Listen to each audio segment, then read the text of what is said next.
Tutti. Allora, riprendiamo i lavori di questo Let's resume convegno this e Congress li riprendiamo con una persona particolare. with a special person. Allora, vi presento Marco Delogu, Let me introduce you to Marco fotografo Delogu. e He's a attualmente photographer, il presidente and dell'azienda currently he's speciale the Pala president Expo di of Roma, the special che agency organizza Pala eventi Expo in Rome, culturali e organizing artistici in cultural and paesi di artistic esposizione che events sono in rappresentati oltre several al Palazzo delle places Esposizioni in Via Nazionale, besides Galiuto, il the Mattatoio e il Expo Museo delle Periferie. building, also the Matatoyo and the Allora, Museum of Peripheral Marco ha Areas. un ampio e articolato Marco has curriculum artistico, a long è un artistic fotografo curriculum. He's a photographer, e con una ricerca particolare and che prende in with considerazione, scrive lui, particular research condivisione that e critica considers sulla groups of collettività. people. So it is a research on Ha collectivity. pubblicato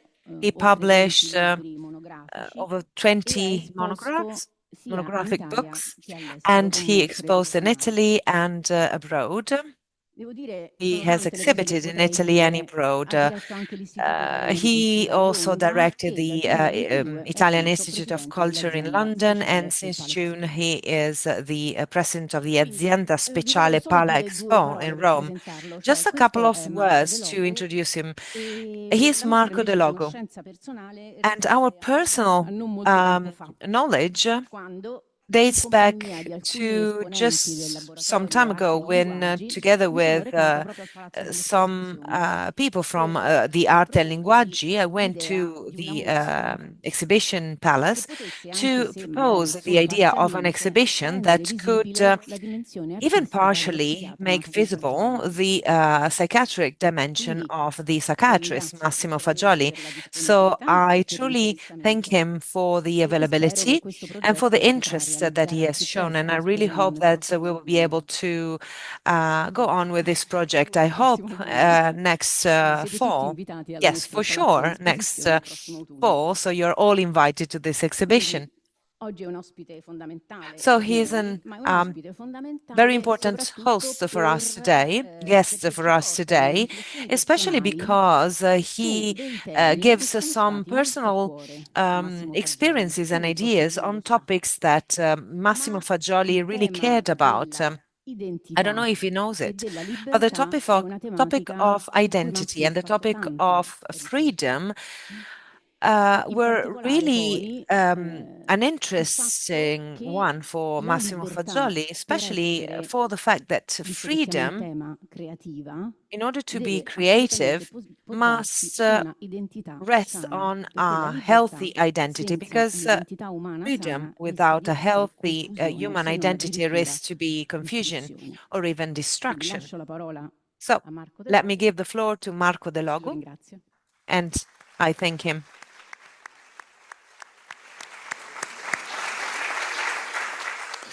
Buon pomeriggio a tutte e a tutti. Good Ringrazio afternoon moltissimo to Marcella Fagioli. all of Con you. quest'ultima Thanks frase mi ha to messo Marcella leggermente in Fagioli. difficoltà perché una cosa è quello che posso pensare io senza studi I am a little bit approfonditi in trouble della because libertà d'identità without studying e freedom and riferisco identity, esclusivamente al linguaggio that I refer dell'arte to the language of e art invece only. posso immaginare gli studi che non It's conosco, otherwise mi spiace, di Massimo Fagioli impossible sui if, temi, quindi again, if you don't inizio già study con them. una But I don't bruttissima know the figura, però studies più o meno veramente from bene. Massimo Fagioli, and I'm sorry about that, but I will try Sì, and secondo go me on sono anyway. fondamentali per Well, they tanti are motivi essential che più o for meno in several questi 20 reasons minuti proverò a that spiegarvi I will try e to explain sono in these 20 minutes. fondamentali nell'interessamento che And they are posso o non posso essential, avere rispetto a meaning alcune cose that che it can si be traducono in un linguaggio interesting artistico. when Per quanto mi translating riguarda, into an principalmente artistic sulle arti language. visive, in I'm talking genere, ma about anche visual arts, in tante but cose come la letteratura. actually, even Fondamentalmente literature. posso estendere anche alla I can musica tutta questa basically cosa, extend ma this discourse also to music. non evito di guardare But l'arte in I tutti i suoi won't linguaggi quando è analyze art un'arte in all its particolarmente languages when così art virtuosa che fa is del so tecnicismo una virtuous sua and condizione. which has Rispetto technicalities a quello che ha detto as a Marcella, poi precondition. potremmo intenderci, perché Referring to sulla what Marcella said, I think we are in line because sanità della mente on io a healthy mind, rimando a voi, I parlando davanti a again una platea abbastanza refer qualificata, to per cui non avrò you, who are pregiudizi, actually ma non professional. I credo refer to esattamente you che for a sia così. judgment, but I don't believe Però this is the non case. capisco quali siano siano i But I confini di don't questa cosa qui, understand quindi the non ve lo posso boundaries dire.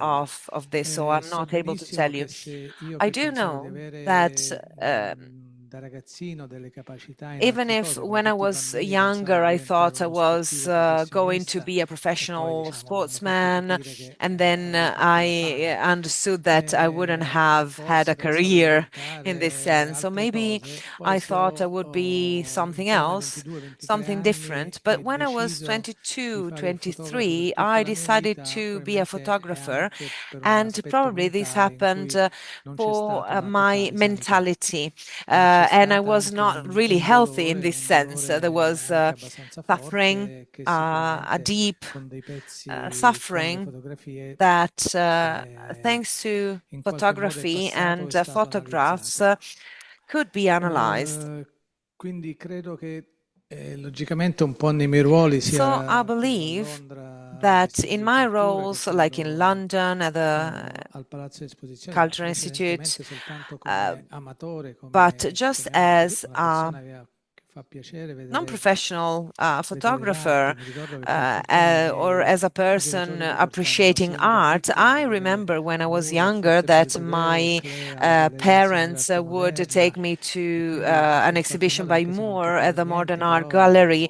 però I didn't mi entravano understand queste a cose. lot, but these things Evito entered appunto di vedere qualsiasi in the tecnicismo e inside. virtuosismo, So proprio lo tolgo I try to dal avoid mio campo speaking visivo, e so invece mi interessa la technically. storia And what personale appunto interests di me una is the identità personal history rispetto al of an lavoro che si è fatto, e identity, perché si è fatto, e perché referring to the si vuole work farlo that vedere, e come lo you si vuole did, far why you vedere, want to qual è show it, stata how la you want to genesi di show questo it, lavoro. what was the genesis Se of this posso work that you did. So inizierei let a me dire un'altra cosa. Numero uno, credo start che lo studio sia fondamentale, ma saying non also that credo, credo studying anche is che essential, per but I molti also motivi, believe chiaramente that uno non for può several fare lo reasons, psicoterapeuta o lo probably psichiatra se non ha not everybody studiato, can ma ci sono be a tipi di artisti dove psychologist anche or a senza uno studio psychotherapist or approfondito si può psychiatrist scavando without studies, in tutta una serie but di cose, e there forse are anche con some dei fields dolori, where even tirare without fuori studying and maybe with some un'arte sufferings, particolarmente you could be able interessante. to create some interesting Io art. ricordo che nel mio secondo I periodo, remember negli anni that 90 e in di the lunghi 90s, anni inglesi, when I conobbi lived Ian in England, McEwan, che I forse met molti di voi Ian conosceranno, McEwan. è Probably some uno of you know scultore him. per me molto He's interessante. a very interesting E lui mi artist, I raccontò una believe. storia a proposito dello studio, cioè lui aveva fatto il He primo told me libro, something about studying. che mai pubblicato in His arte, che ebbe first un successo book pazzesco.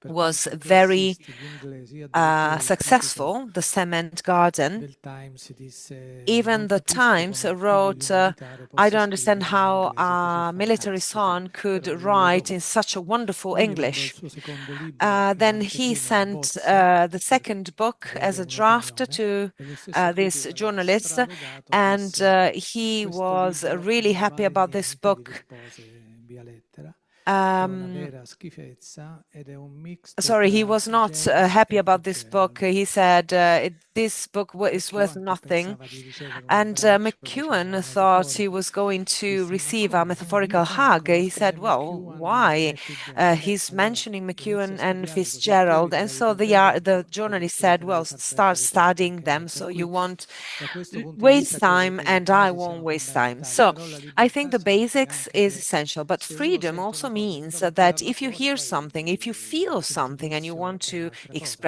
però esiste. express it Se in posso art, iniziare con le of course slide. there can be judgment, but it is something else. So Purtroppo let per me me show you some nel slides. 1981 e nel Unfortunately, in 1982 1981 and 82, iniziai a Uno dei miei primi lavori, Unfortunately forse for il me, primo, I di started one of my fotografia first e photography l'Università di works Roma at the con University of compenso Rome minimo, però che già with a bastava, stanze già minimum wage, fantastiche per la but it was benzina enough for pagata. me, Mi only mandò in if they tutta paid Italia a for fotografare fuel. 16 ospedali They sent psichiatrici. me throughout Italy to take photographs Io of avevo 16 conosciuto Franco psychiatric hospitals.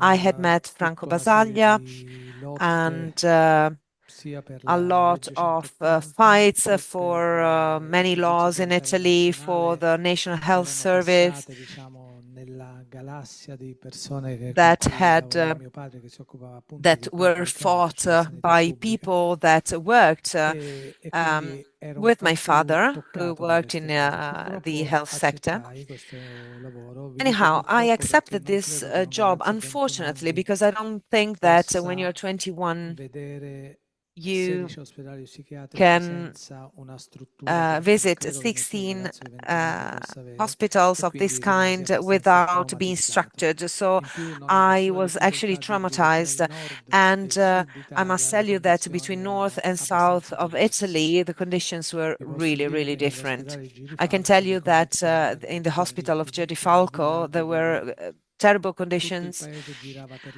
in l'indotto the village. The whole dell'ospedale. C'erano 800 economy ricoverati, il paese si era went around the scompiuto di hospital persone in a e quindi village tutto of girava perché 1,000 l'agroalimentare people. forniva l'ospedale, i Everything benzinai e tutto worked quanto. around the hospital.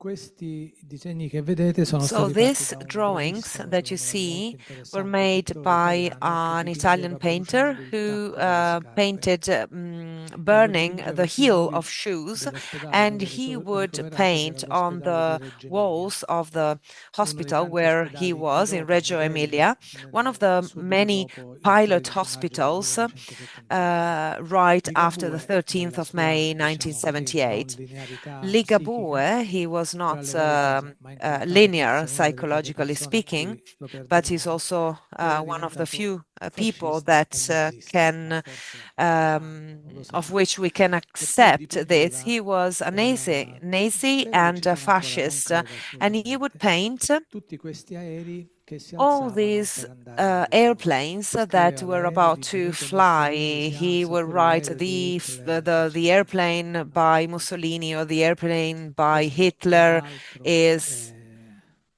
ed è leaving. sempre di This is another Ligabue. drawing by Probabilmente tutti voi Ligabue. italiani lo conoscerete, c'è stato anche un film Italians probably televisivo, know eccetera, un him. caso There was also abbastanza a noto, movie Ligabue. on TV. Sicuramente è una persona che non ha Ligabue studiato is well assolutamente known. nulla. He didn't study Queste foto sono anything state for fatte sure.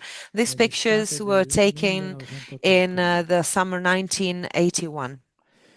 In tutti questi ospedali io In girai all anche quello che these adesso è diventato una hospitals, scuola per among fine these arts hospitals, I a went also to Venezia, one that is ma che now a all'epoca fine a arts Venezia esistevano due school in ospedali, Venice. But at the time in Venice, there were San two Servolo e San hospitals, San Domenico. Uno Servolo era and San maschile e Domenico. uno era One was femminile. the Poi tutti male e due sono hospital stati and the other chiusi was the e adesso c'è female soltanto hospital. They were closed un then, PSO, and mi now sembra, there is nell'ospedale di only San Giovanni.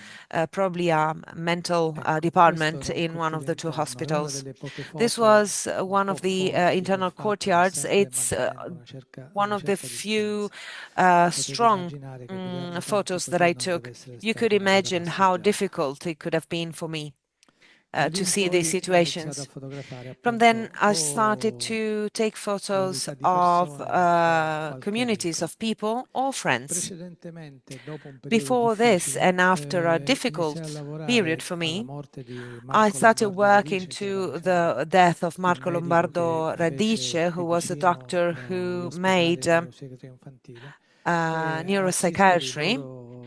i medici che And I took seguivano photo con like successo seeing Marco the Lombardo all Radice these nella doctors cura dei that bambini con followed disabilità. Marco In Radice particolare la mia in taking care of the collaborazione children stretta fu was really con important for me. Ignazio I Ardizzone, collaborated with che dopo un Ignacio po' di peregrinazione Ardizzone nel that mondo e after qualche anno in some tutti i travel around the paesi, world adesso ci siamo ritrovati e and andiamo molto d'accordo, now we possiamo anche dire ci vogliamo bene. we are E in Ignazio contact lavora again, ancora and lì, we really anzi love each other. ora And noi Ignazio is still stiamo working cercando there, di capire se si and può we are fare una trying to fondazione understand if Giovanni we Bollea, can be Nome able to diciamo, create a oppure foundation on the a name of seconda da Giovanni fare io che Bollea, or according to the family, his family, a foundation for child neuropsychiatry, because there is a need for help. And I will fight for this because I would like some artists to give some of their works to find some financing in this sense. So I went to Ignazio. It was a wonderful period. Sometimes it was difficult for me because clearly there were also people where when I went there and I was maybe sad or nervous, it was difficult to relate to them. I remember one day I had a problem with my relationship, and a child said, he was 16, he said, did your girlfriend break up with you? And I said, well, maybe not yet, but probably she left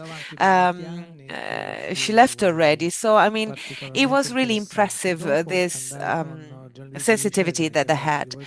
And then after some years, I started working in mental health center was present. I worked there for 15 years, and I must tell you that after 15 years, I couldn't make it anymore. There was exposure, and of course, we all have our history, our travels, our internal side, and I couldn't make it anymore. But I do keep working on this. I cannot be, though, available like I did then. I can't say that photography or the arts or ping pong can be helpful, but they can support somehow if you are aware that they can help do something. And let me give you one example. The example is of a young boy. He was a son of a grocery shop owner. He was not able to get out of his home, so he would be brought to the health center, and then they go and pick him up to bring it back home.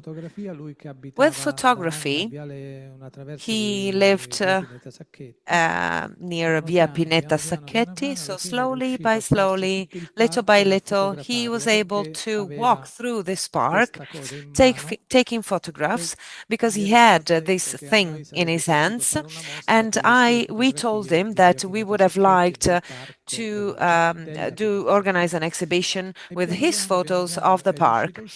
And so little by little, he was able to get out of the house.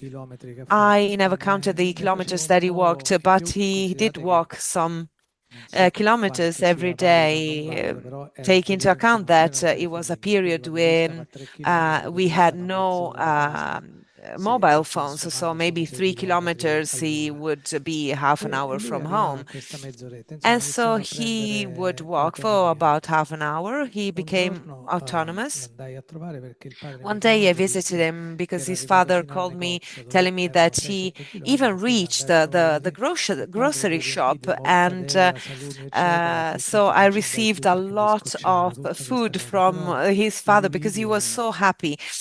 And let's say that photography would help him in this, nothing more. But I think that there are a lot of artists in the world that don't do anything in terms of their identity, but they do a lot in terms of a market. Like an artist that unfortunately is not here anymore. I was never interested in his art. His name is Botero. So all this weird sensationalism of men and women that were overweight was the last thing that would interest me. But it was very important at the time. But there are many artists in the world that personally Certainly, they have a deep identity. But of course, if you talk about Picasso, probably it's easy. Some would say it's easy to talk about Picasso, but he had a very complicated and cynical life, and very political life as well. Not only for Guernica, but also for other things. He arrived in Paris in the 20th century, and for 15 years he didn't sell paintings to the French because they wouldn't buy from a Spanish person. He would sell only in Russia.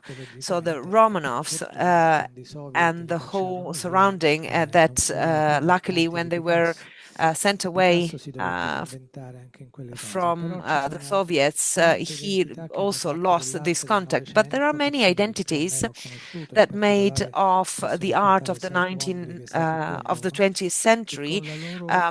These artists, very famous, some of them changed the things with their visual strength.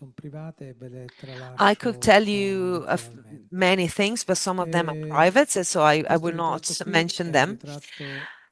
This painting is the painting which I shared with a person that is very important for me, Henri De Luca. He lived in Rome, then he left for Los Angeles, and then he's living in Paris now. I took photographs of many writers, but in the end I decided that it's not a category, it is too wide with different identities. So my studies went on prisoners, cardinals, 23 in the world, a small community in Siena, classical music composers and contemporary music composers, and I spent 6 months at the Pompidou.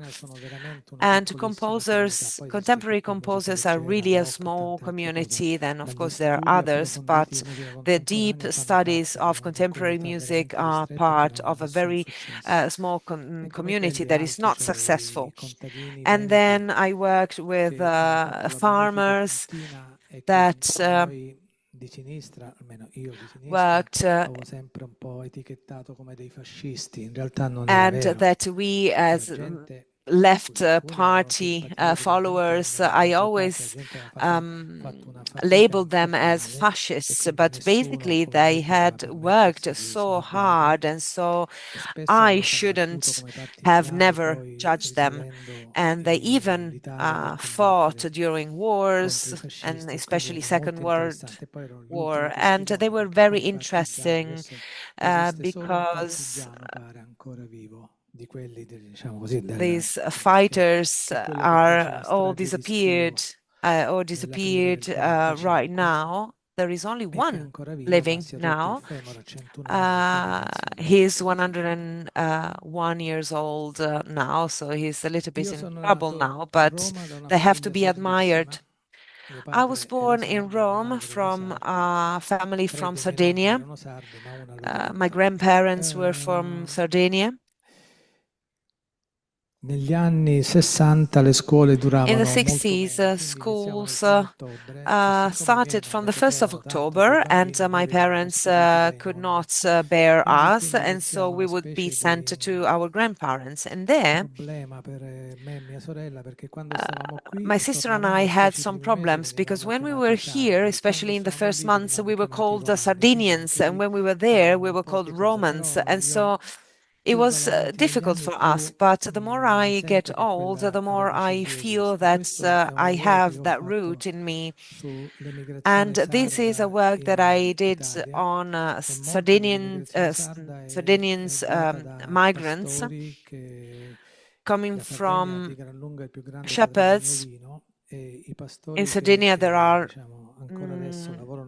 several sheep, and there are many shepherds there, and they want to be called farmers now, or breeders, but most of shepherds come from Sardinia, and so I went there to meet them. This also to tell you how my research deals with deep roots in order to understand to let you understand where I come from and who knows where I will be. These are sheep again. This is a very familiar landscape for me, and I love it. Well, this is another problem. In the 70s, I we did a lot of political activity. I went to school in Eur, a neighborhood that was full of fascists, the Italian fascists. I was shot, I was involved in many fights. And I even left for England because I was too scared, because I didn't know if I could sleep at home or not. And then you can't live in the fear of being shot or taken. And when they shot me, that they didn't get me, of course, because otherwise I wouldn't be here. Anyway, I went to prison together with Edoardo Albinati. He wrote a book. Some books, one of which saw my participation, and it was about the experience in prison. And I'm very grateful to him because we spent some time together. I lived there for 7 years. When I entered there, I was asked not to photograph Brigida. He was a prisoner, aggressive prisoner, Fioravanti, with the homicide of Judge Amato, one of the most horrible of our history. I had met him when I was a teenager, and we didn't really like each other. And Pierluigi Concutelli, this person here, he had killed another judge. He had killed with his hands 3 people in prison, and some other things. But at some point, I guess the last day that I was there, a former fighter from Torino told me a story according to which during the rebellion of the 68th in prison, they did not kill 2 people in order for the press not to talk about the situation in prison, so that the press would only talk about this homicide. And the pact was that from there they should have always cooked for each other.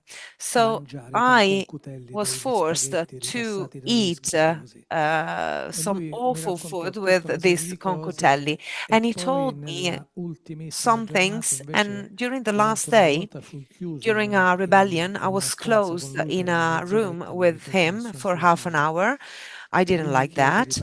And he asked me to talk to Eugenio Corsi, a son of Vittorio, trying to eliminate his condemnation so that he could exit prison. 1 year ago, there was the funeral of Concutelli, and 300 people for an hour, they did the Roman salute without any official of the police that sent people there to bring everybody to prison. Nobody cared. So there was this funeral, and all these fascists were there together. Of course, I hope this is not going to, he is not going to be famous unless for horrible things. But in prison, I wanted to understand where all my opponents of the 70s were, and there were 6 or 7 there.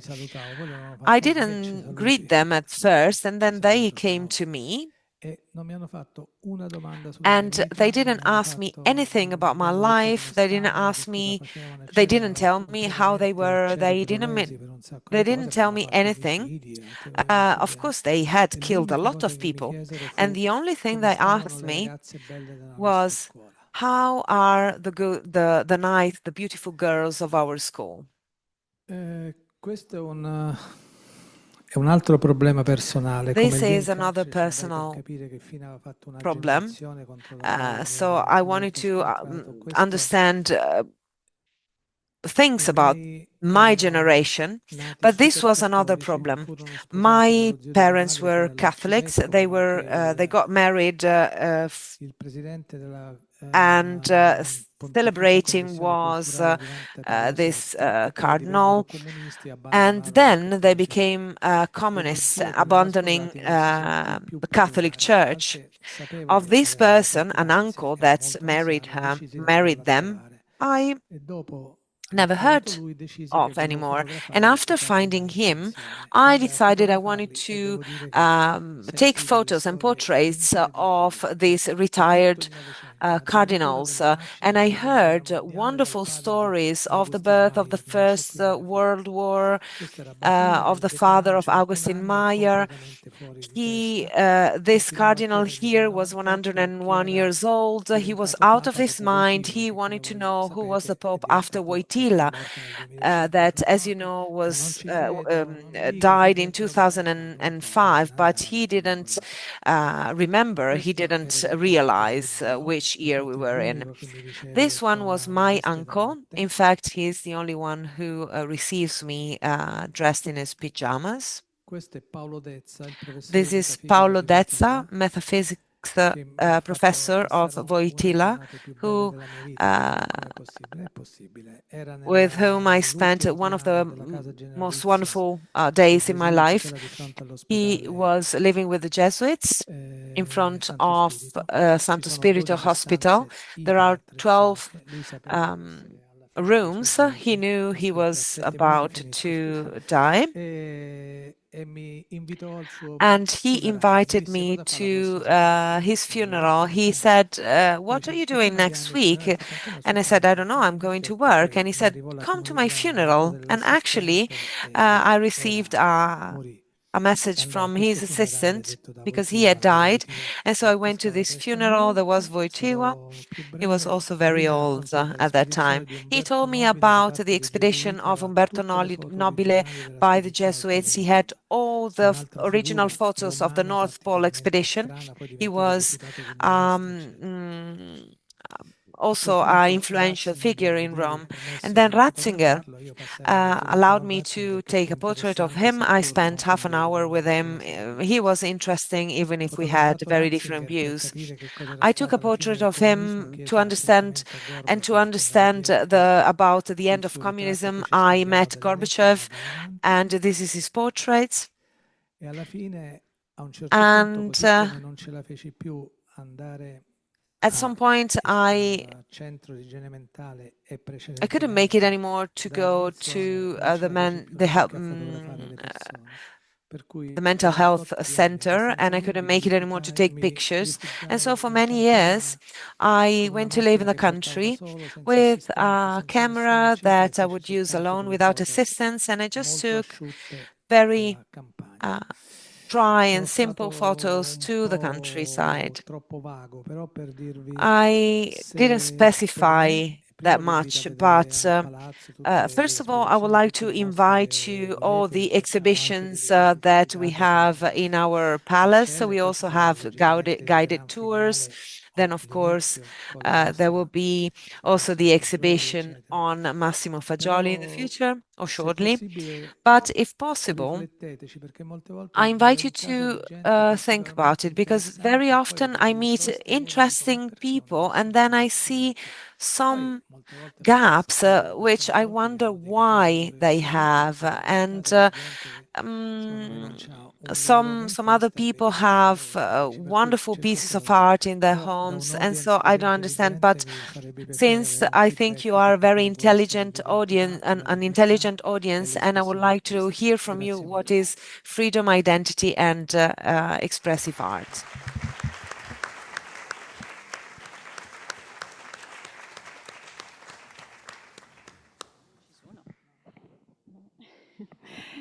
Ti ringrazio Marco perché hai appunto raccontato Thank you la tua very much, storia, Marco. You've told your story immagini. with Questo your ovviamente si lega anche a images, quello your che abbiamo detto, photos. insomma, This nella links up with mattinata what we said this morning. anche per tutta la mattinata, no? Quanto poi l'arte diventi una So the fact rappresentazione di that art becomes the immagini, storie, representation persone. of images and personal Però stories. poi tu hai fatto anche dei You piccoli accenni also rispetto al fatto made della tua a few storia personale references e della to storia invece, your no? personal story and then history. I mean, you talked about, Allora, you possiamo mentioned a lot of pensare, events. Can questo we vi faccio una think, domanda, poi rispondete o non this is a rispondete, question andiamo maybe you avanti. can È answer or possibile not. pensare che Is it l'arte, possible to un think po' è stato that anche detto negli art, interventi precedenti, like it nel was momento said in cui before, diventa when it becomes scienza, knowledge, poi ci permette di fare la it storia? allows Cioè, se us noi to leghiamo make la history. So if manifestazione we link up the al, artistic al manifestation comprendere, alla to comprensione the di quello che è stato, quindi understanding non solo of come what was, not libera espressione, just as free può diventare expression, storia in can it questo senso? become history in this Grazie. sense? Non Thank so you. se ci sono domande. I don't know if you have questions.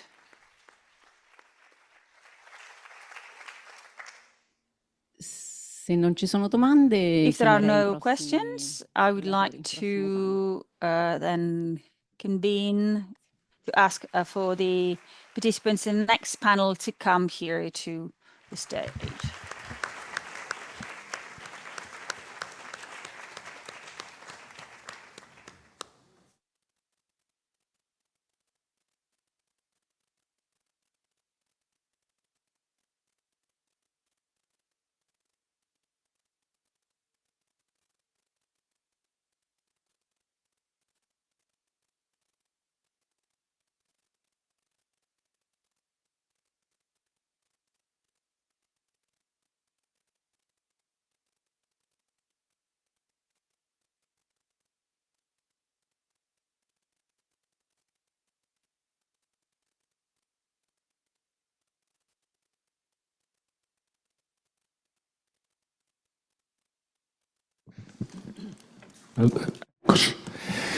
Allora, And here we go. pomeriggio. Good afternoon. Everyone.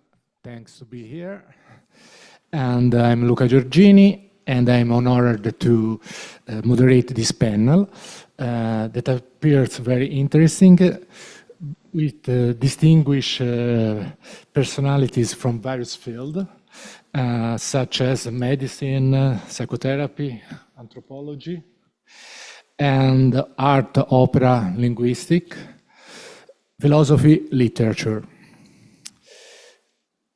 Despite the diverse scientific, cultural, and artistic areas covered by our speakers today, I believe that there is a common trait emerging regarding the potential for language to overcome its conventional role of mere information transmission and literal meanings.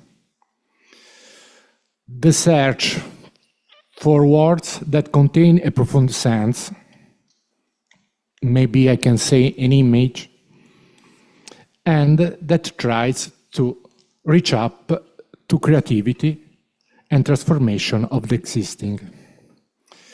I really think that we will have a very rich afternoon today. No coffee break, sorry, but first of all, I would like to introduce Professor Leda Galiuto from Italy, our session discussant. Professor Leda is a Knight of Merit of the Italian Republic for Scientific Merit. She is Associate Professor in Cardiology at Sapienza University of Rome and the Cardiologist Medical Director at Sant'Andrea University Hospital. Additionally, she is a specialist in psychoanalytic psychotherapy with over 300 scientific publications to her name. She is also the director of the first European book on echocardiography. Among her authored books are titles such as Defend the Hearts of Women and Nourish the Heart.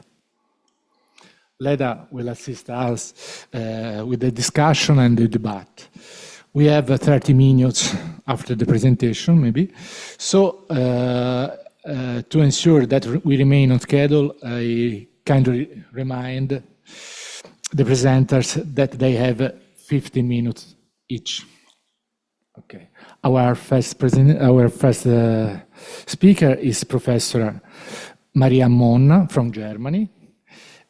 She is a psychoanalyst and psychotherapist, group psychotherapist, and training and supervising psychoanalyst. She is the scientific head and the head of education for psychoanalytic training at the Berlin Teaching and Research Institute for German Academy for Psychoanalysis. Sorry for the translation, but in German it was. She served as the therapeutic managing director of the dynamic psychiatric hospital Menterschweige in Munich for some than 30 years. She is the president of the German Academy for Psychoanalysis and the Secretary General of the World Association for Dynamic Psychiatry. Her presentation is called The Importance of Creative Dimensions in Dynamic Psychiatric Treatment. Please, Maria.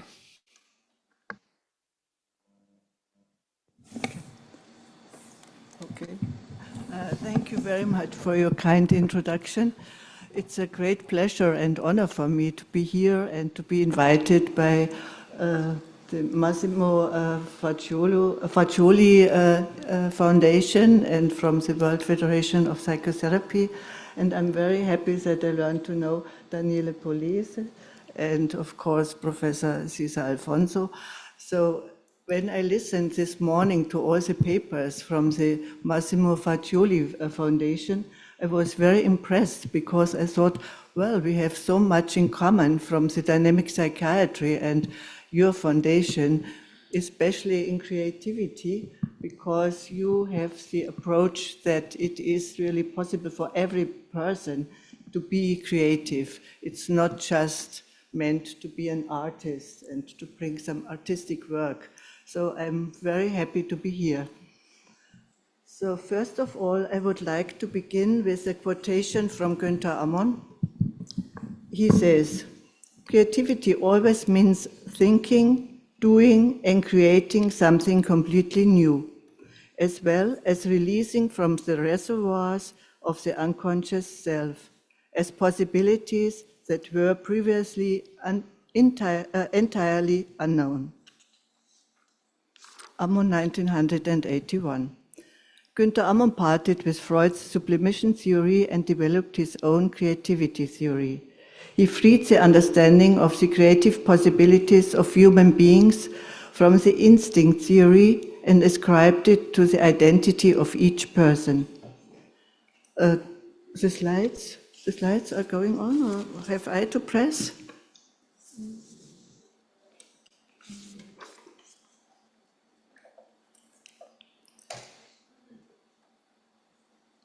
Okay. Have I to press, or do you do it? Okay.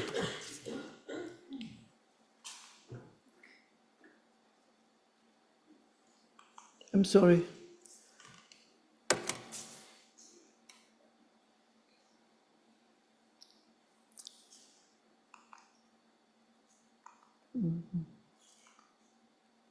Okay. He defined it as a central function of the personality that is rooted in a person's unconscious and depending on the influences of primary groups. In his understanding, creativity is not necessarily linked to expression in art, like literature, music, theater, scientific discoveries, but rather much more associated with a person's lifestyle and creative life vision. That is, whether he can realize his needs and desires and goals in his life. Ammon, 1974, distinguishes between the creative process and the creative act. Both are necessary for a creative realization and always mean an important advance in identity growth, implying a conscious or unconscious parting of the internalized primary group. This can take place in the developmental processes of psychotherapy. Psychotherapy is thus generally understood as a creative art procedure. This is very important because only when it happens to part from destructive and deficient internalized group dynamic experiences, a new and creative development in the personality structure and reality can take place. But first, the creative process has to be started. That means to engage with the problem to be solved, which can take some time in the psychotherapeutic process. Here, Ammon also calls this process a tertiary mind process. It takes place in a state of particular openness for mind, aggression, eroticism, and personal exchange. In a state that is open to both the unconscious and the conscious, with an increased flexibility of the functions of the personality. In this state, the solution to a problem can be found.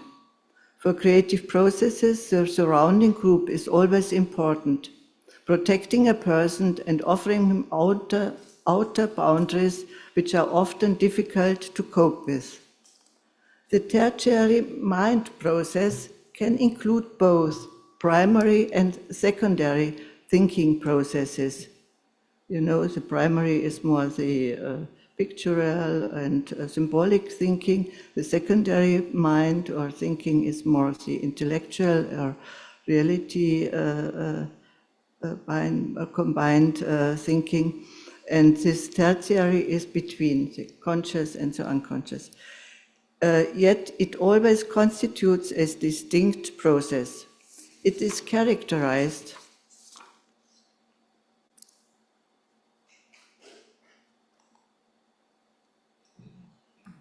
by an exceptional sensibility, both for the stimulating moments of realization and for the world of one's own conceptions. Second, by a nuanced variability of the ego functions in dealing with the moments of the external and internal situation.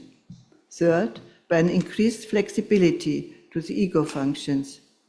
Fourth, by a freedom from channelings in the sense of the conventional stiff thinking. This tertiary mind process unfolds itself within the framework of a creative environment, which is formed by the surrounding group and its real and imaginary aspects. In this sense, it is a repetition of the facilitating environment, like Winnicott called it, of early childhood. And an important moment of the ego function of creativity consists precisely in being able to produce or seek out such a creative milieu. Ammon, 1974. In recent literature, psychodynamic psychiatry is understood as a creative process, as I already mentioned above, since every process of changing is accompanied by creative solution processes. Thus, Patricia Townsend, 2011, compares psychoanalytic treatment with art, and the therapeutic process with an artistic process. Danielle Knorfu, 2012, also sees psychoanalytic work as art. In her view, a kind of dance between two unconscious minds occurs, which can display in the mentality a rich creativity. Free association, dream work, transference, and countertransference are themselves meaningful creative dimensions. The therapeutic relationship between psychotherapist and patient is of great importance for creative development. Ken Israelsen, 2007, sees the dialectical boundary experience as an emotional threshold for the maximum potential for creative change.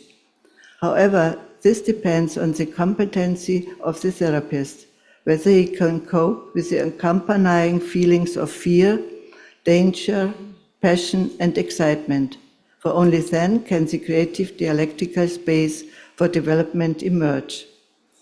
Now I have skipped Stern et al. Also I think he is very important because he found out for the creative process in psychotherapy that it is necessary that not the therapist and the patient are always thinking and feeling as in the same way. He calls it sloppiness. It's necessary that it's a kind of sloppiness between, and then a creative process can start.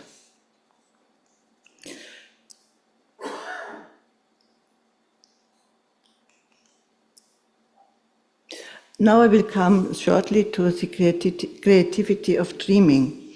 According to findings of the neurosciences, dreams have an important creative function. There are several authors to mention. By means of dreams, a permanent reorganization of information takes place in sleep. New solutions are sought in the processing of yet unprocessed information. Complex neuronal connections are thereby formed, which are in a constant process of alteration. For this, previous experiences are consulted for the integration of new experiences in the process. The previous experiences can then be altered. One can thereby learn and spiritual growth can occur. Further, a reinterpretation of oneself and the world takes place. Here, Ehrman, 2001, is to mention. Ammon sees the creative lifestyle which concerns the thinking, sexuality, work, and the relationship of each person to be independent of status, education, artistic production, or scientific achievements.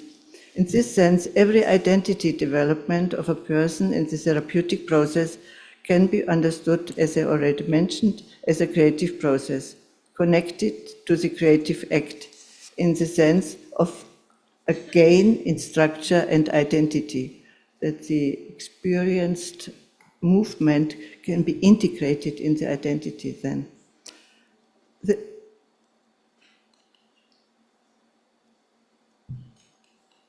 The ability to be and to become open to new experiences depends, according to him, on the surrounding group and also to as far as the psychotherapist can provide flexible boundaries. Creativity is always an achievement of the identity, as I already said, since the synergism of what is unconscious and what is conscious must be realized. The opening of boundaries to the unconscious is often accompanied by archaic fears and aggression that the surrounding group and the psychotherapist must protectively provide. I want shortly to come to the psychotherapeutic treatment in dynamic psychiatry. This means for the patients who have often experienced attachment traumata, among other traumata, at a very early age, even prenatal often, that a creativity fostering, protective and development friendly group atmosphere must be created.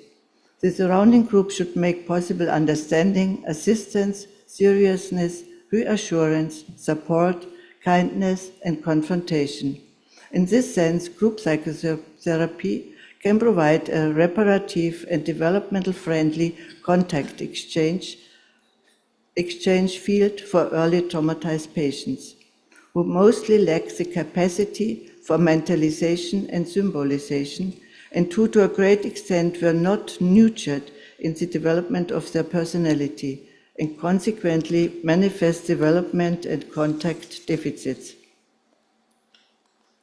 For identity development, the purpose of treatment is to enable patient to build up a relation with his unconscious, but also with his conscious sphere of reality. This means that all his areas of identity in a holistic sense must be incorporated in the therapeutic treatment, along with the right to his own thinking, feeling, and his own individual lifestyle. Only when contact with others can develop, and this is often accompanied by experienced border sensation, only then can he, in the mirror of the group, be disentangled from the internalized destructive group dynamics. Distancing processes to internalize destructive group dynamics and experiences are generally essential for being open for creative processes. Here, the combination of verbal and non-verbal methods of therapy are necessary. Strengthening the constructive and healthy personality traits always stands at the center of therapeutic work. An important role is given to non-verbal creativity fostering therapy methods, such as painting, dancing, theater, playing, and music therapy, but also horseback riding therapy, body therapy, and especially milieu therapy.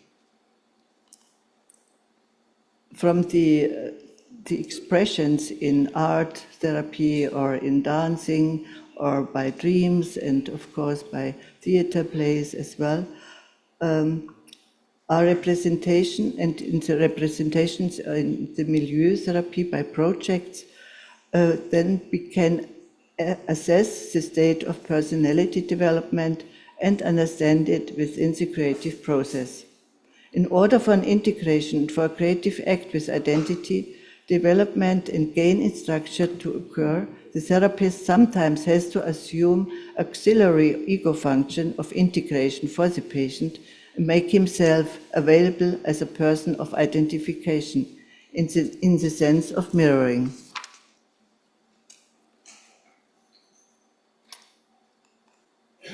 I will now come to the end.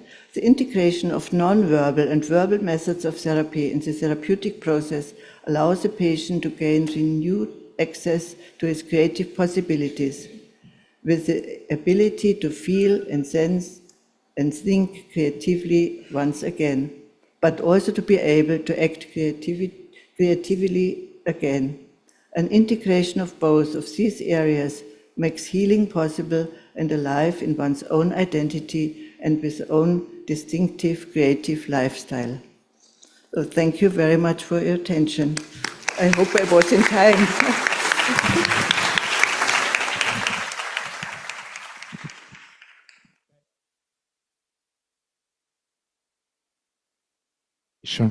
Sì. Next speaker is Teri Silvio from Taiwan. She is a research fellow at the Academia Sinica Institute of Ethnology in Taipei. After conducting field work with artists and fans of Taiwanese opera for her PhD dissertation at the University of Chicago, she collaborated with the producers and fans of the Philly International Multimedia Company's video puppetry series, and later with the designers and collectors of various types of anthropomorphic figurines.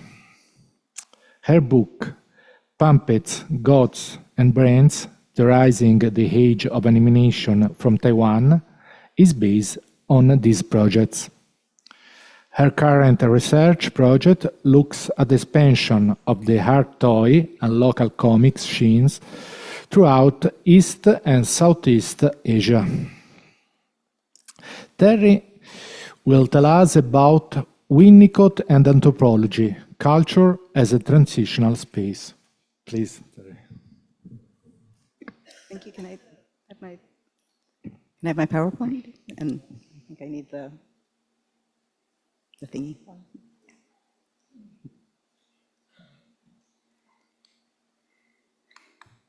Hey, thank you. Yeah, just to introduce, I've recently been writing a paper in Chinese trying to convince anthropologists, and especially anthropologists in Taiwan, that they should be reading Winnicott because he's fabulous, and he was great help to me in understanding popular culture in East Asia. And today, I think I am just going to talk primarily about what we might call the Winnicott turn in the 21st century. So in the past 20 years, there has been a turn in the way that anthropologists and other social scientists and people in related disciplines, including sociology, political science, and cultural studies, media studies, literary studies, have begun moving away from Lacan, especially, and Lacan's mirror stage, towards Winnicott and the idea of the transitional object and transitional space for inspiration, for understanding the world. And I think that this is intimately related to global trends, some of which our keynote speaker spoke about this morning. So hopefully this will fit in. And just because the audience is, I didn't know what this audience would be like. You seem a bit more diverse than I was expecting. So just briefly, in case you haven't heard of Winnicott or you're not familiar with Winnicott, the main things that I will be talking about is his theory of the transitional object.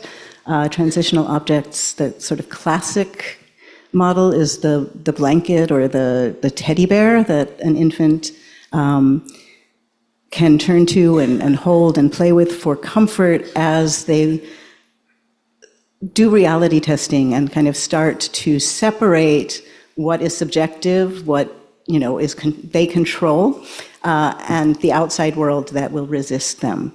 Right? And this process of reality testing, even though the transitional object is outgrown, generally this process of reality testing occurs throughout life. And this, so that Winnicott expands from the transitional object to transitional phenomena and transitional space. And this transitional space, the way he defines it is the place where or the transitional object is an object where you cannot ask, is this object something that you have thought of, or does it come to you objectively from the outside world? And transitional space continues that the transitional space is the space that is neither objective nor subjective, where you can play in there. So it's the space of play, as he defines it, and it is, importantly for this conference, it is an absolutely necessary condition for the development of creativity, both kind of individual and collective, I would say. Okay. Okay, so the 21st century Winnicott turn in the social sciences and humanities, obviously psychologists have kind of been applying Winnicott to outside of, to things like literature and religion. But what's kind of happening in the 21st century is not just sort of in terms of quantity, that more humanities and social science scholars outside of psychology are using Winnicott, but also that they are starting to apply Winnicott's concepts beyond the topics that Winnicott himself wrote about, such as religion and art and literature. And one question that a lot of them ask, and that I ask also, is why now? So for many, I would say the answer is neoliberalism. That's the first answer. But I'm just going to discuss a few trends in this Winnicott turn, and each one is kind of responding to a different global transformation that's been happening in some cases since the 1980s and some just since the early 2000s. Okay, so one is the study of democracy and people addressing the question of how to fix democracy and of what constitutes democracy. And there are a group of political scientists, political theorists, who have discovered a lot of overlap or a lot of resonance between Winnicott and the philosopher Hannah Arendt. They each sort of compare the two differently, but I'm just going to talk a bit about the scholar who's probably elaborated on these resonances most, which is the American political theorist Bonnie Honig, in her 2017 book, Public Things, Democracy in Disrepair. And she is using Winnicott as a response to the spread of neoliberal ideology, and in particular the ideology of self-sufficiency, and to policies that essentially destroy social welfare and discourage interdependency, or discourage the, not the actuality, but the idea of interdependency. So one of the ways that Bonnie Honig is different from some of these other theorists who are comparing Winnicott and Arendt is that she focuses on the idea of the transitional object, and notes that Hannah Arendt has written about the importance of physical objects in helping people maintain continuity, especially in times of kind of displacement, and the way that objects like heirlooms and things sort of connect people to a collective, and particularly to a collective past, to a heritage. And for Honig focuses on what she calls res publica, public things, and she argues that it is through interaction, through engagement with these public things, and the idea that people gain attachment to the idea of the public good and a sense of belonging to a democratic community. And her list of what constitutes a public thing is quite large, includes things like, the constitutions, national constitutions, schools, prisons, water treatment plants, telephone booths, all kinds of things like that. And so she basically uses Winnicott as a model to talk about how these objective, these kind of physically present objects are necessary to repair democracy in the face of kind of neoliberal attack. Okay, another group of people are responding to problems caused by austerity policies. So one is a cultural studies scholar named Joanna Kelland, who's written a book called Donald Winnicott and the Politics of Care. It came out 2 years ago. And she's more focused on Winnicott's idea of the holding environment. And that in order to combat not just the ideology of individualism and like extreme individualism, but also the more direct effects of austerity policy, that an appropriate mode of political activism is to focus on creating a holding environment that will facilitate the reemergence of transitional space, where people can begin to kind of resuscitate creativity and also to basically train themselves again into caring. And so she is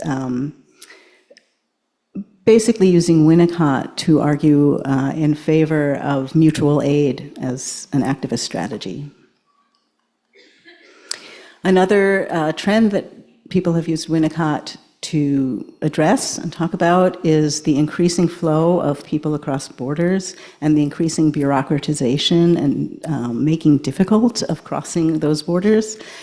So one interesting book that's by two anthropologists, it's called Documenting Impossible Realities, Ethnography, Memory, and the As If, is by Susan Kutin, who is an American anthropologist who works on the Mexico-US border and border crossing there, and Barbara Ingvesen, who works on transnational adoption. And they've both been looking at Winnicott's transitional space as a way to think about how people live between different realities and different notions of home, including homes that never existed, homes that existed and have been lost, homes that are hoped for but have not yet been realized.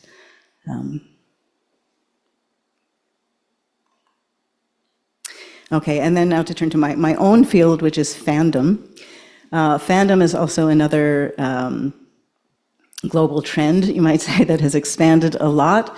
with the advent of digital technology, which has allowed for the reproduction and easy transfer of a lot of media products, and also the growth of what's called the media mix economy, or media convergence in the US, media mix in Japan, which is basically where you have franchises of characters, or what are called IPs, intellectual property franchises, where you have the same characters and stories being represented in a bunch of different media that may intersect in different ways. Right, so you might have a movie that comes out first, and then you get a television show that gives the backstories, and like the Marvel universe is the classic example, right? And then you get novels, and you get manga, and you get toys. And this has also resulted in the growth of what's often called the kidult market and the kidult phenomenon, like kids or adults who sort of maintain attachments to transitional objects that they had, or media product transitional objects that they had as children. So the first person to really elaborate this and who kind of exemplifies the Winnicottian turn in fan culture studies was Matt Hills in his book Fan Cultures in 2002. And previous to Hills, basically Lacan's mirror stage had been seen as the main model for fan identification with stars, basically, with their objects of their love and attachment. So that there's, an identification with the star, and then internalization, but also with misrecognition, with méconnaissance of the star. And they were largely focused on live action media, such as cinema and television. Hills kind of expands from there. He's also still largely focused on live action, but he's focused, he kind of expands it to popular culture texts in general. And he thinks that Winnicott is a much better model for the way people interact with the media and with popular culture. He uses the term secondary transitional objects and distinguishes it from transitional objects proper, or proper transitional objects. So proper transitional objects are what he sees as kind of the individual transitional object that Winnicott talked about. For him, he uses the term secondary. It's a little weird, but he uses that term basically to emphasize the collective nature of fandom, so that these are shared cultural memories and shared attachments. One interesting thing that's been happening since anthropologists who study popular culture have been using Winnicott is that they are localizing the concept of some of Winnicott's concepts. So Christine Yano, who wrote a book on Hello Kitty called Pink Globalization, it's a really wonderful book, she kind of merges the idea of the transitional object as she's applying it to what are called karakuta, such as Hello Kitty, these kind of cute animated and cartoon characters, with Japanese psychological theories about the move from the wet uterine warmth of the family to the dry detachment of individual life. So it kind of fits. They're finding resonances between local psychological theories and Western psychological theory. Okay, one interesting thing that I've been working on and kind of thinking through is that I've recently been working on fans of Chinese idol dramas, and these are divided into basically two kinds of fans. One are called Weifan, or single idol fans. These are fans who are attached to a single idol, a single singer or actor. Usually they're singer, actor, dancer, they're model, spokesperson, they're all combined. And the other are called CP fans. CP is short for couple. And these are people who basically believe that fans who play couples in a media product, in a series or in a movie, they believe that the actors are in a relationship off stage as well. So these two groups of fans, and they're fans of the relationship rather than the individuals. Right? They really want to find and protect these relationships.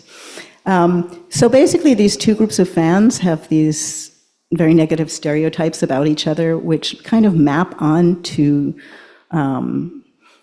different extremes or different extremes of the transitional space gone wrong, transitional reality testing gone wrong. So CP fans believe that single idol fans are likely to become stalkers.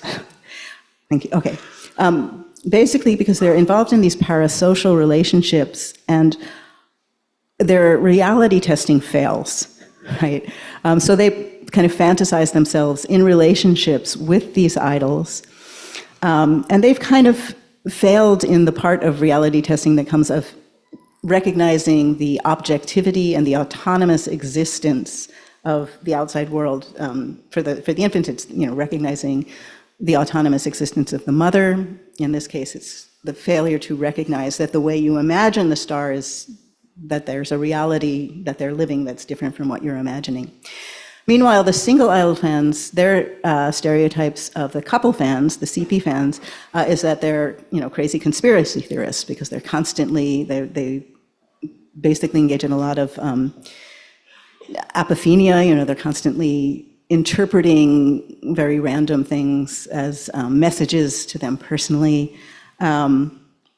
And they kind of engage in endless sorts of reality testing that never actually gets anywhere. So in some ways, the stereotype that the single idol fans have of the CP fans is that they have failed to recognize the role of the self in the construction of the world, the role of the subjective in the subject-object relation. And because we are out of time, I'm going to stop there, but I have also been writing about Winnicott's culture theory, so if you're interested in that, you can ask me later. Thank you.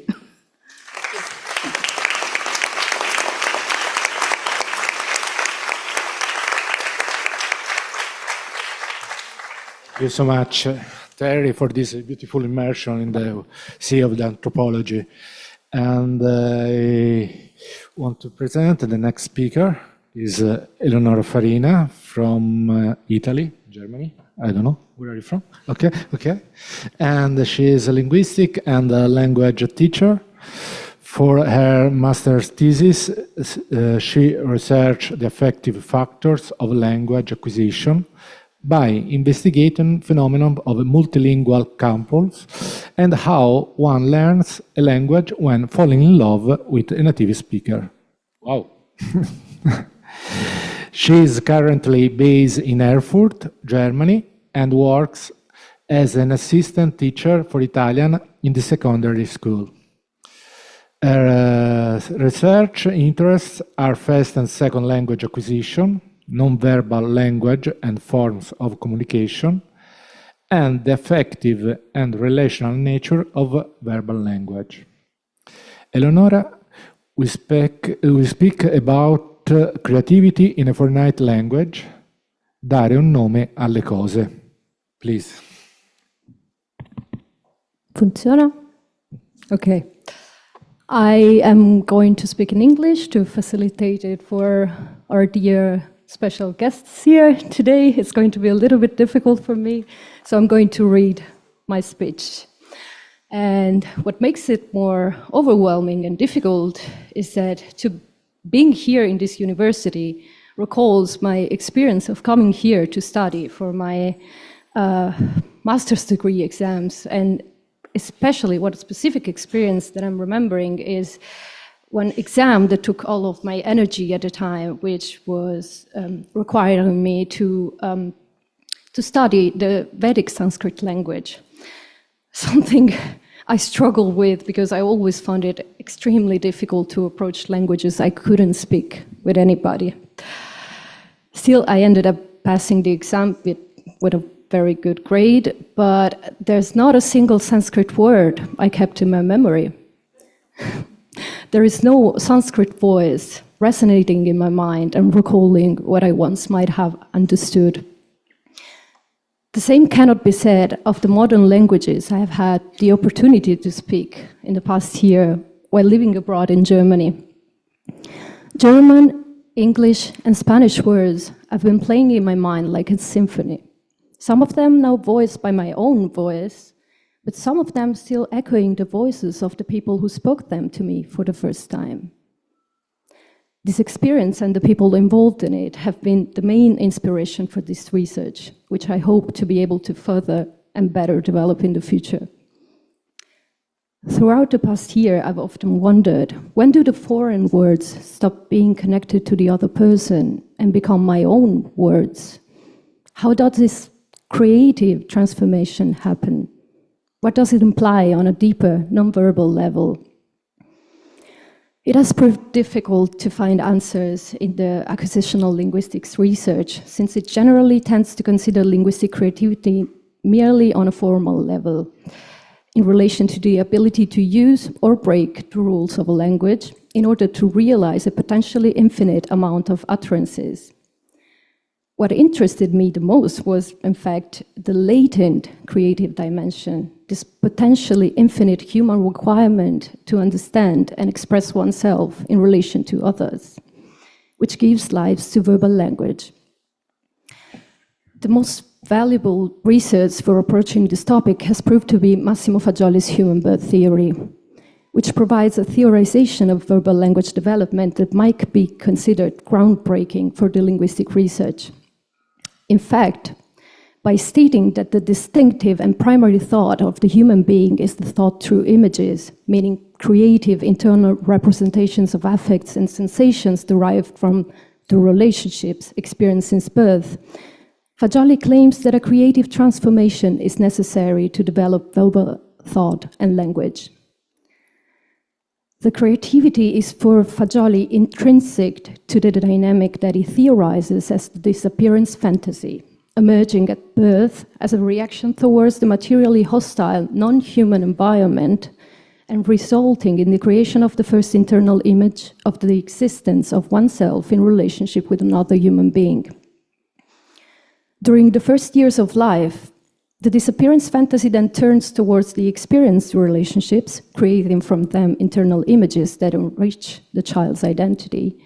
And at weaning, by turning towards the internal images, allows the creation of verbal thought and language. The pre-verbal reality of the first years of life, during which the newborn perceived the sounds of the words heard, not in their linguistic form, but by intuiting and understanding their sense, their affective and pulsional content, undergoes a deep transformation at weaning. The shift from a relationship in which one physically and psychically takes a content from another to the realization of a possibility of giving to the other, of investing them with one's own interest love with words which contain the psychic, affective, and imaginative reality of the person uttering them. In this perspective, the reality of the affects, intrinsically linked to the experience and elaborated reality of relationships, is the fundamental content of the verbal expression of the human being, a reality that can be intuited within and beyond the linguistically perceivable form, and that gives meaning to the words we utter. The development of the abilities in the native language can therefore be seen as an important part of the human reality, for it absolves the fundamental function of allowing us to express ourselves in the relationship with other human beings, to creatively transform our internal, non-verbal reality into words, and to give a name to things we feel and sense. Nonetheless, in the gradual transition to adulthood, we risk slowly falling into the automated production of language and limiting ourselves to thinking about our world with the words that our society and the dominant culture have taught us to use to define it. The native language may in these cases become a restraining code to the extent that it can give the adult individual the superficial illusion of a perfect correspondence between thoughts and words, therefore reducing our human experience to its mere verbal representation without leaving any room for the non-verbal and non-conscious reality, which appears more complex to define and grasp. The experience of learning and speaking a foreign language, however, might sometimes be evocative of our first years of life, when the sounds we used to hear had no linguistic meaning to us, but rather we tried to grasp the sense of the communication from the sensory cues and the feelings that we perceived. Anyone who has tried to learn a foreign language is likely to be familiar with the feeling of uncertainty associated with the experience of listening to a native speaker talking and not even being able to distinguish the end of a word and the beginning of another in their utterances. Besides relying on the material context to try and catch the meaning of what has been said to us, if we manage to overcome the initial sense of bewilderment that the experience provokes, we actually often turn to the sound of the native voice to draw from its underlying sense and content a possible meaning. Of course, differently than the newborn, we do already have the tools to aim for a linguistic comprehension of what we hear. Yet sometimes we end up not requesting for repetition or a better understanding just for the sake of letting the conversation flow.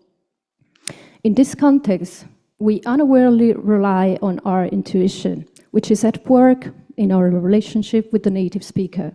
And we often end up grasping a general sense of what they said. We somehow manage to create an internal image from what we heard and to follow what our interlocutor is saying, even if we don't have a complete awareness of it. While striving to understand the meaning and to find the right words to express it, just like the newborn, we slowly develop our new language by filling up the new words with our internal images, created through the relationships with the people who express themselves in the foreign language. Nevertheless, we are not literally newborns. Our thoughts are not exclusively non-conscious thoughts, and the foreign language is not our first language. We often transpose the knowledge concerning our native language to the foreign language, but also, and more interestingly, we sense in the foreign language the peculiarities that might be overlooked by the native speaker. By looking for the internal image behind the words, sometimes we end up discovering the images embodied in the words and finding new foreign words to express thoughts and feelings that never had a name before. The non-native perspective allows one to understand the language in an unusual way because in the non-native mind, the relationship between internal images and foreign words is not given for granted. The non-native speaker can develop it in a relatively more free way because their knowledge of another language adds layers of complexity to the basic conception of a one-to-one correspondence between thoughts and words. In this regard, I would like to briefly share with you an episode that I experienced this summer with some German friends, which I think could be representative of what I've been arguing so far. We were discussing the stereotypically shared perception of German as a harsh-sounding and rationally built language, an argument that was supported by my German interlocutor himself, as I proposed a reflection on what I consider to be my favorite German word. I asked how they would say the sentence, "Just a moment, please," a moment, please, in German. And despite providing various options, einen Moment, bitte, warten Sie, bitte, none of them could think of the word Augenblick, which I told them I saw as extremely representative of how poetic the German language can be. Well, for them, it was just one of the options provided by their native language to express a simple time concept. From my perspective, the possibility to convey the concept of an instant through a visual image, the gaze of the eyes, had a deeper resonance. It was when I talked about the episode with an Italian friend who's living in Germany and speaks German as well, that I actually realized that what made the word so significant to me was the connection I found between its meaning and Fagioli's theorization of the beginning of the time of the human life with the light stimulation of the eyes at birth. This made me wonder if there could have been some sort of non-conscious intuition in the development of this term, and then I found out that etymologically, the word is connected to the semantic field of the light too. The old Germanic meaning of Blick refers to the sudden lighting up, the radiance of the eye.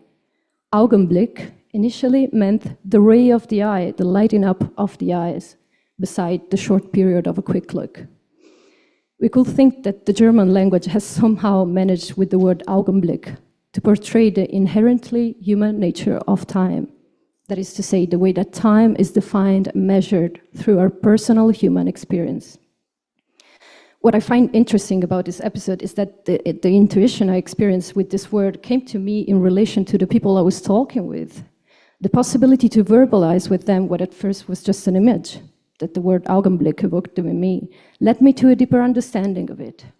This is the most important thing that verbal language allows us to do, to share with others our deepest internal reality, and while creatively transforming this nonverbal reality into a verbalized expression, to transform our non-conscious intuitions into knowledge.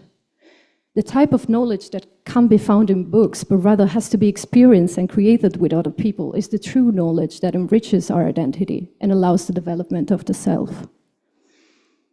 So given the assumption that true language only comes from the creative transformation of internal images into verbal thoughts and articulated words, we might suppose that the possibility of expressing oneself in a foreign language constitutes a further challenge for the adult identity, as well as an opportunity to break the boundaries of the linguistic categorization of our word. It may sound paradoxical, but we could hypothesize that the more languages you speak, the less your non-verbal thoughts will be directly associated with fixed verbal representations of them. A non-verbal thought will have multiple possible verbal representation, hence possibly requiring a moment of uncertainty before expressing it with words. It is that moment of uncertainty that allows us to linger in the unknown, to search for a true verbal representation of ourselves in the relationship with others. On a final note, I think it's interesting to mention how Fagioli himself made the most of his linguistic and multilingual knowledge to verbalize and elaborate his theory, to give a name to things, dare un nome alle cose. Despite not being bi or multilingual, many of the people who have attended the Analisi Collettiva or who have experienced a psychotherapy based on the human birth theory might be familiar with what described above, as if through Fagioli's research they had learned a new language within the Italian language. Indeed, Fagioli's creative use of the Italian language gave birth to a sort of new language vital to the understanding of the human mind, and incredibly powerful for expressing one's own feelings and thoughts, which, despite being completely grounded in the Italian language, gave a deeper meaning to words that were often opaque, for example, rifiuto, separazione, or that were never associated because there had never been before the idea, the thought, that would unite them to create a new word, fantasia di sparizione. Some of the most remarkable examples of Fagioli's approach to foreign languages interestingly involve reflections on the German language.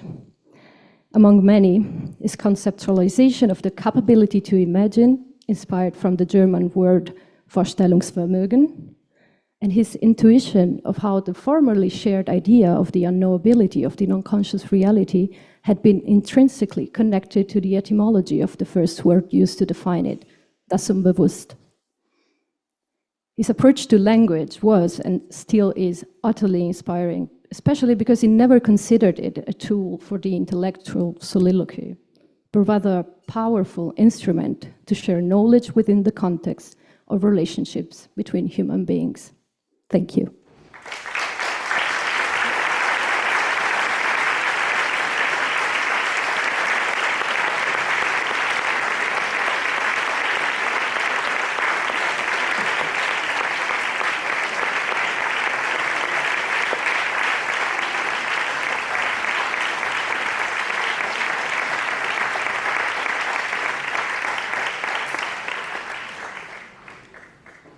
Thank you very much, Eleonora, for your wonderful speech.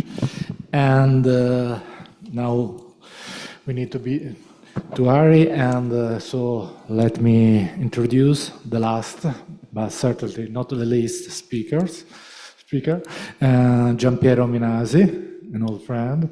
Giampiero holds degrees in philosophy and literature. He previously was a teacher of literary subjects in a secondary school. As a scholar of history and philosophy, he has authored articles on workers' movement and Heidegger's philosophy. He has actively participated in group work during conference and book presentation. As he will explain, he has previously delved into the topics he's discussing today through collective research. Giampiero will presenting on when the world erases the beauty of images. Please, Giampiero.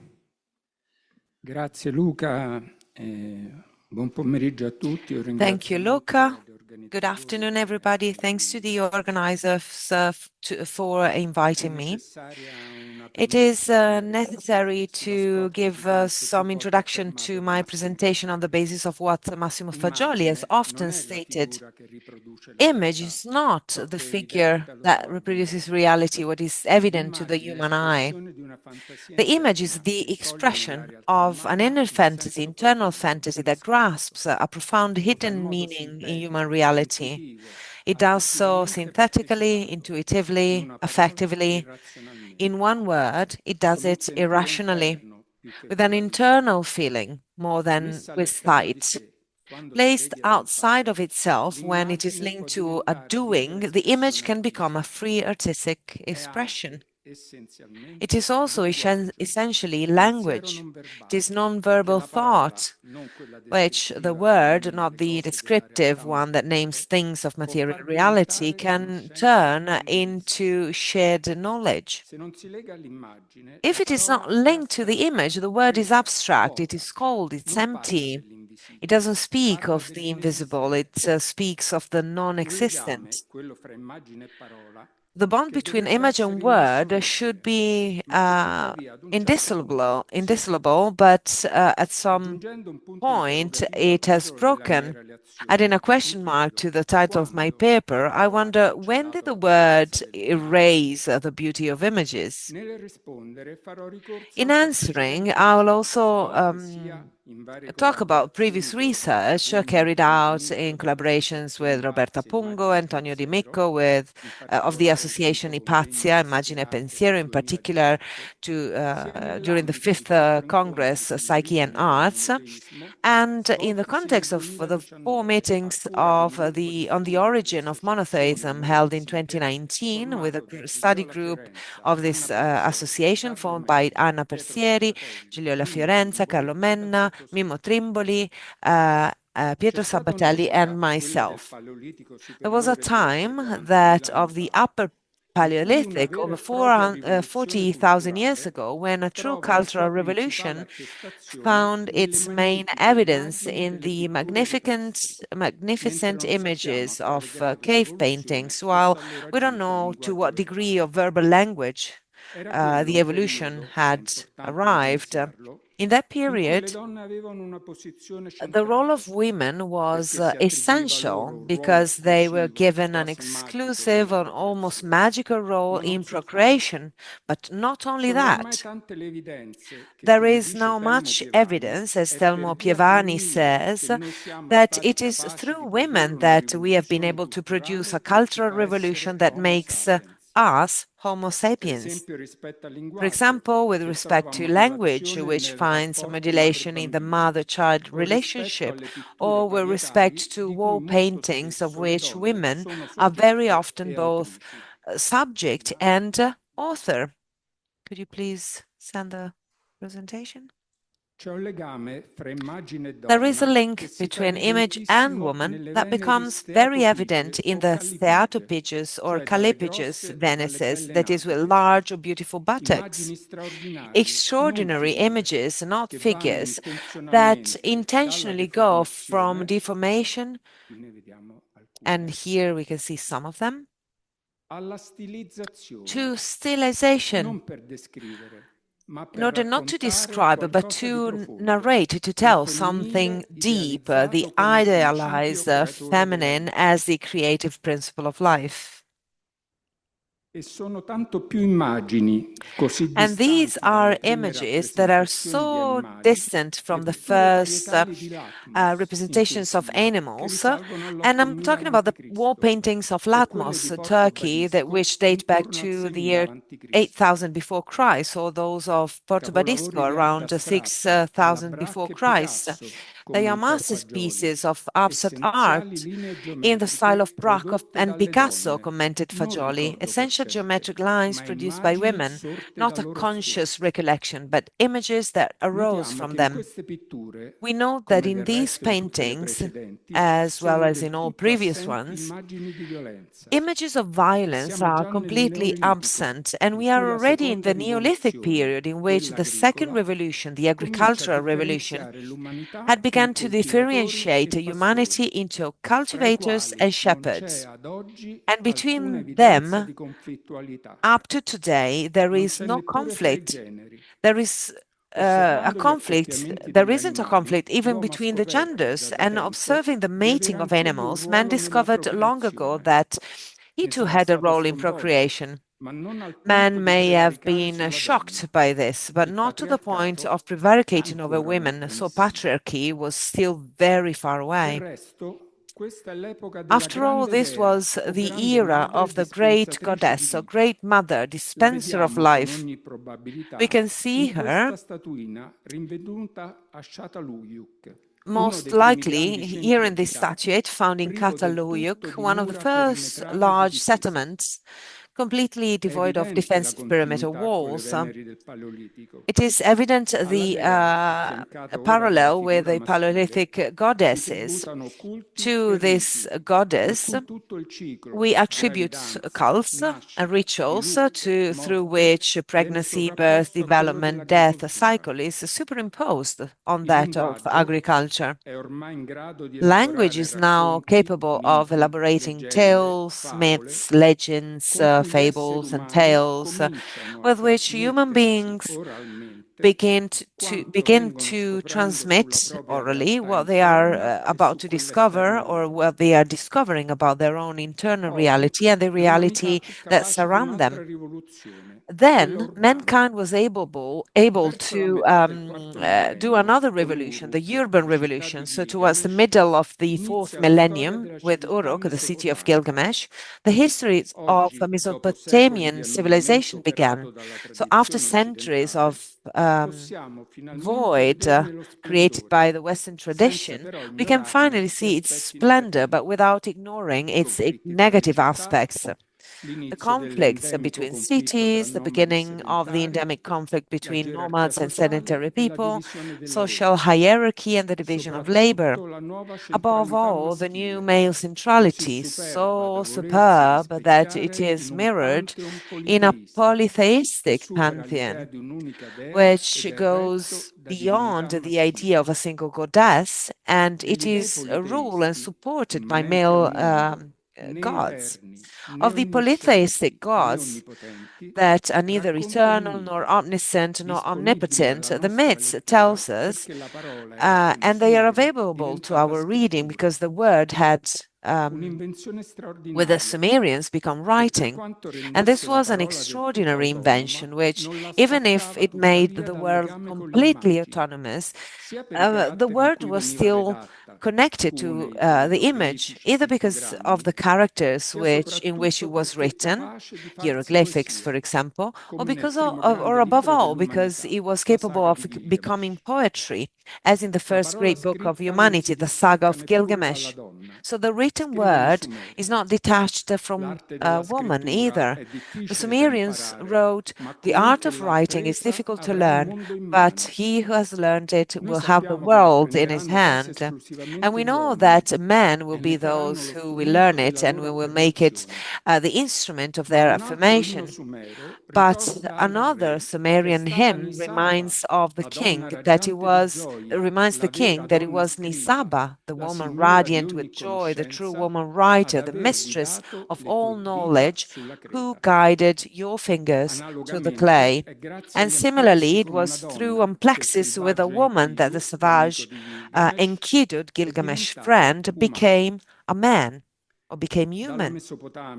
From Mesopotamia to Egypt to Anatolia to Crete, albeit traversed by contradictions and violence, the polytheistic world retained for millennia its fundamental image, based on the image on the irrational frame of mind and on the role of a woman that is downsized but not overpowered. And it will retain it even after, in a second moment, when its mortal enemy began to emerge from the bosom, monotheism. So we're talking about the 6th and 5th centuries before Christ. It appeared almost simultaneously among the Jews in Babylon and in Greece through the ideas of Xenophon and Plato. Different were the motivations, but identical were what they turned against: the image. The Jews made the fight against the images the fundamental instrument to preserve their identity in a polytheistic world that, on the contrary, was characterized by being a civilization of images. Jews were different from other people because their God, Yahweh, was different. Of Yahweh, it is not possible to have a material representation because it is an absolute invisible spirit who manifests solely through the world, which the God himself dictates and fixes in the Bible. He is the only true one compared to all our gods, who were nothing else but ridiculous manufactured idols that portrayed them and were therefore false. These are images that are vain, deceptive, like those that appeared in dreams. Idolatry is the ultimate abomination from which it follows for the followers the obligation to destroy all the images of the other cults, but really of all of them, because with their beauty they can seduce and divert attention, which must be instead reserved solely for writing. Transcendence, revelation, these are categories that are completely foreign to polytheism. Now, to it, also religious violence is unknown. Ideas of others and other gods are not true or false, and once you recognize their functions, they can be integrated into your own pantheon. Polytheism is about curiosity, mediation, plurality, while monotheism flaunts indifference, superiority, hostility, and closure. Similar considerations can be made regarding the monotheism of philosophers. Philosophers were distressed by becoming, by multiplicity, by randomness, and they made abstract the idea initiated by the Ionian naturalists, saying that reality originated from a non-bodily reality, an eternal reality, immutable reality. From Plato, we are talking about the hyperuranic world of ideas, of which reality is just a copy. Artistic images which copy reality are therefore only a copy of another copy. Therefore, they are to be rejected, also because of their beauty that binds us to deceptive sensations and feelings of pleasure, distracting us from the search of the truth. Iconoclasm here is not the vulgarity of passing into action, which is the prerogative of the Taliban of the three monotheisms. It is a subtle negation. The image is the 0 degree of knowledge, which only the mind can reach. Same mind that is logos, a word that identifies word and rational thought. Unlike Judaism, for which logos instead is the word with which God creates the world and reveals himself. These are different meanings, and later will be Christian monotheism that will make a synthesis of that. Logos is God himself, the divine reason that permeates all creation and then descends into man.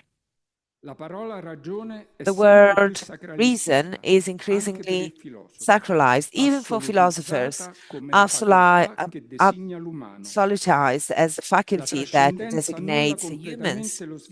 Transcendence completely nullifies the physiological development of the human mind. It completely disconnects the verbal thought and from which it originates.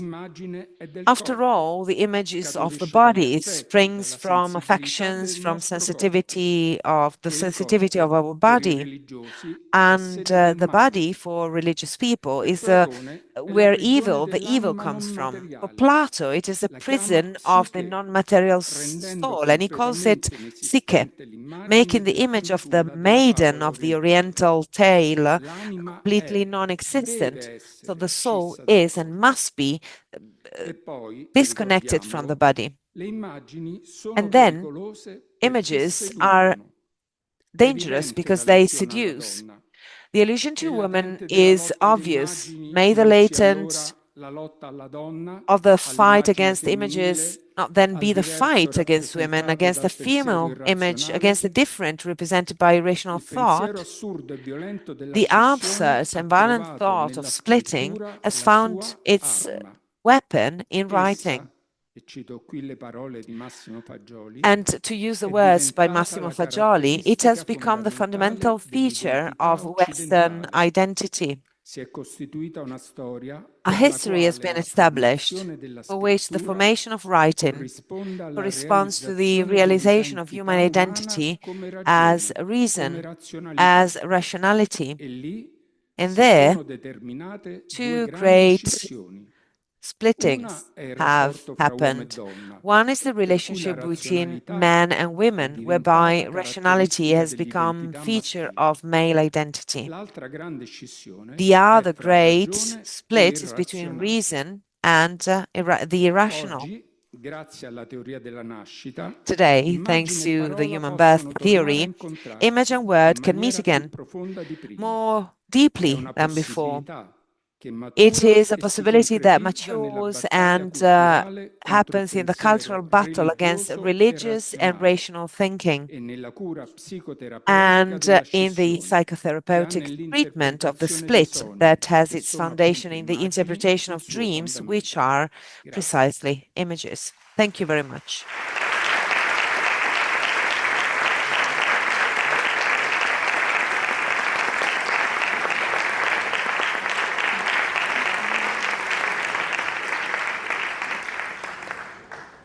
Thank you, Giampiero, for your beautiful presentation. And now I will hand over to Leda for her feedback. Thank you very much, Luca, and thank you all the speakers for this excellent contribution. I've had a long time what my conclusion will be, my comments will be, reading their written contribution, and the only thing I could think about was creativity. So I decided to just listen to them, not prepare any speech, any talk, any conclusion. Just listen to them and see which kind of image could come in my mind, which kind of consideration I could possibly share with you. Of course, most of them, they were a lot.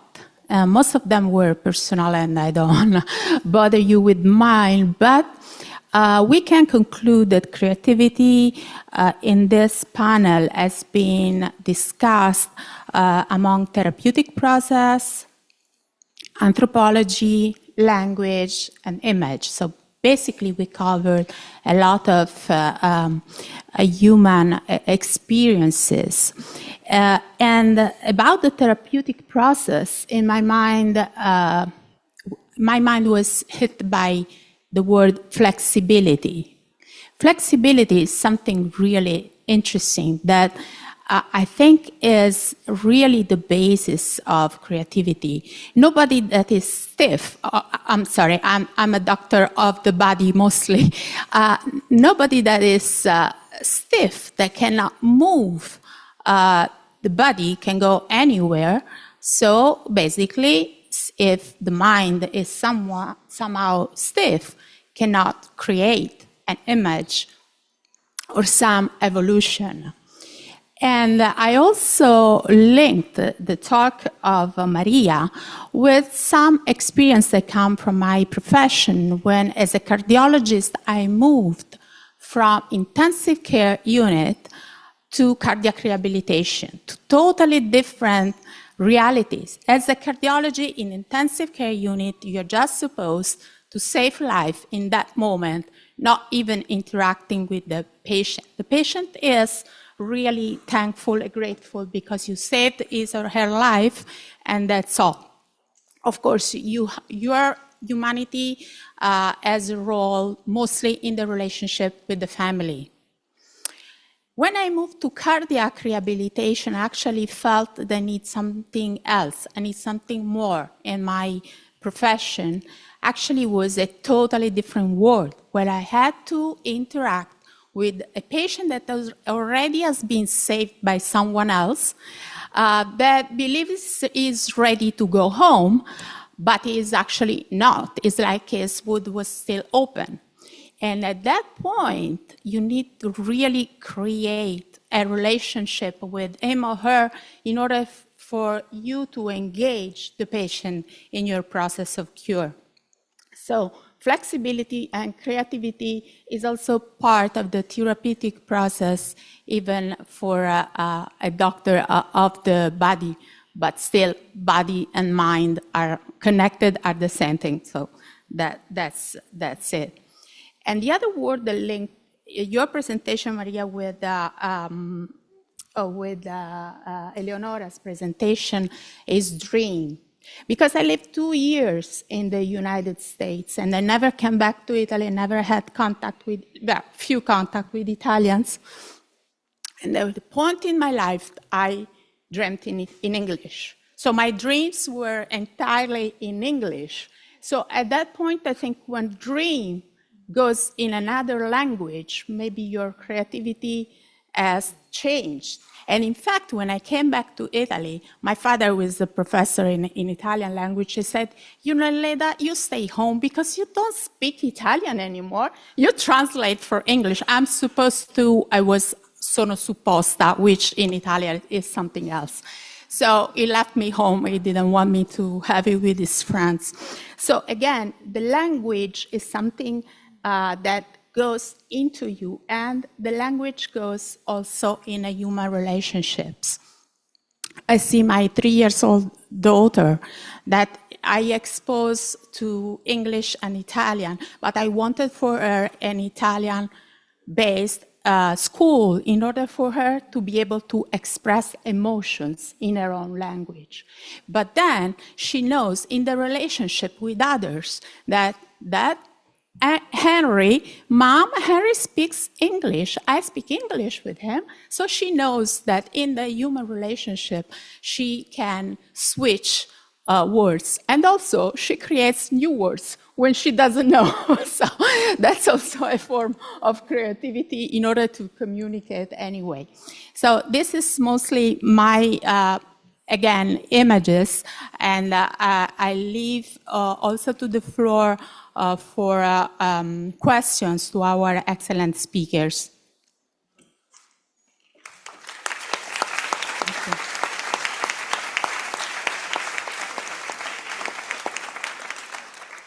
Are there any questions?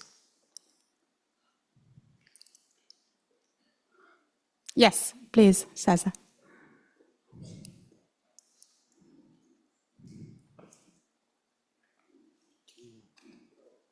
Mike.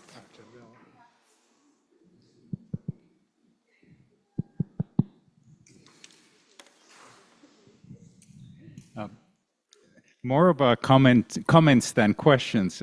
First of all, the coherence of this panel was extraordinary. Really, you rose to the challenge of cross-fertilization among our fields. I had interesting reactions to Teri's presentation and Eleonora's presentation. Teri, when you were talking about the sequels of the, let's say, the Marvel movies, and what that does to parents and their adolescent children when the adolescents are in the process of transitioning to adulthood. And I have actually witnessed this in my family, where the adolescent takes charge and sort of becomes the leader in the experience, you know, and the parent sort of takes the back seat.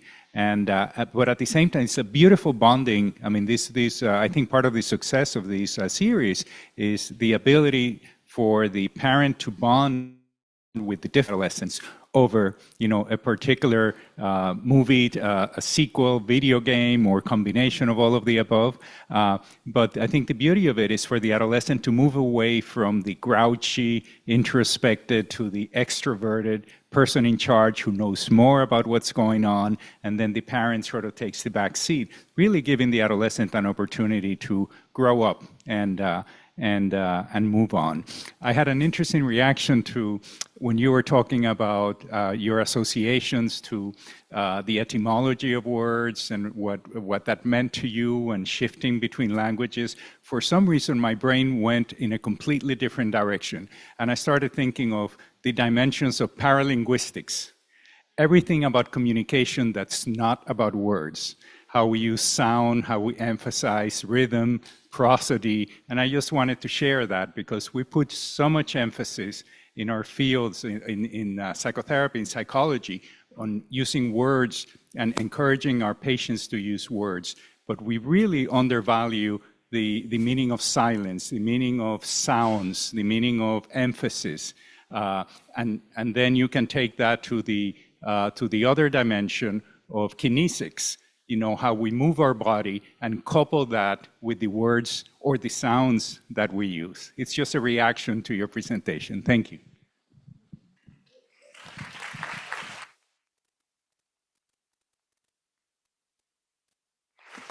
You want to answer something? Any other questions?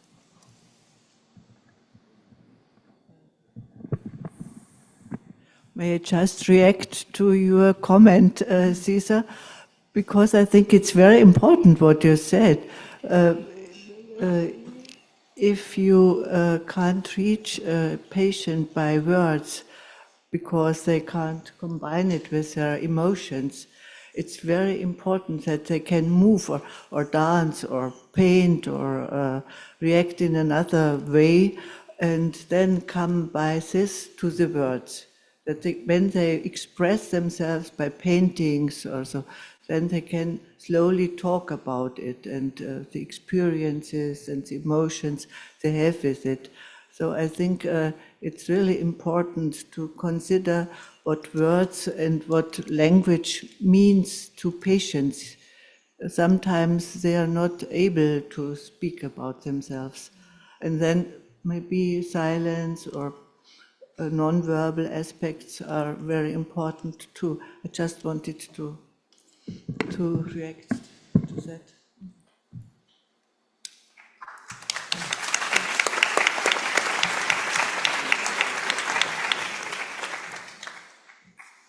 Yes.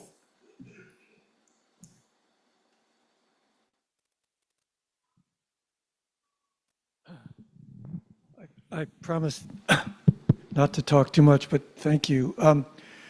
One thing that you said about when the wound is open, which applies, when the wound is still open, which applies to, I think, to language and to the transitional object. When scar tissue forms, there may not be the perfect healing, but things don't change that much once there's really hard scar tissue. Sometimes I think our job in mental health is actually to open a wound and to make the vulnerability, to expose the vulnerability, because change tends to happen when the wound is open, not so much when it's closed. And that, again, in terms of language, but also in terms of the transitional object, where the transitional object, to a real extent, the child is totally dealing with an open wound because it's dealing with a world that's about to pull away from him or her and change radically. But they don't know it yet, but they're going to find out soon. But basically, that concept of real change happens when the wound is open, not when it's closed. And how do we open the wound as therapists or as doctors? And I can give you an example of my little experience as a cardiologist and psychotherapist, which were kind of, well, I would say unique, at least this has been defined, because the same patient look at me as a cardiologist and then I shift as a psychotherapist. And in her disease, this broken heart syndrome, first of all, there's an idea of deformation of the heart. Actually, I was lucky enough to be able to talk also with Massimo Fagioli about this topic, and also he was impressed by the word of deformation. Can you imagine saying a patient, your heart is changing its shape, is becoming a balloon, and this is because of your negative emotion? So it's a tough image to give. And also they know that it can come back, can come back. So they want to understand, which is the reason for them of having this kind of disease, which of course is not a reason, it's something deep that you can find out in a therapeutic relationship. What was really interesting, that's why I recall it now, is that this patient, so what happens is that they have chest pain, right?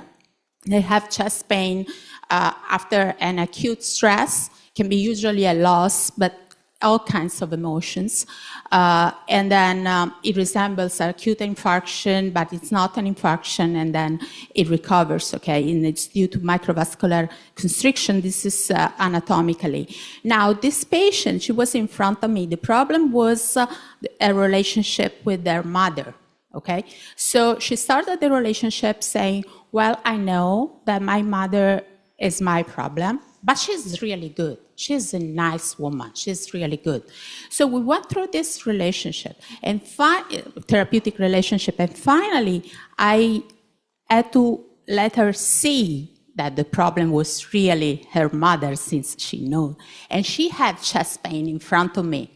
So actually, the wound was open, or actually sort of I reopened it, but then she recovered because she was able to go through this problem. Thank you.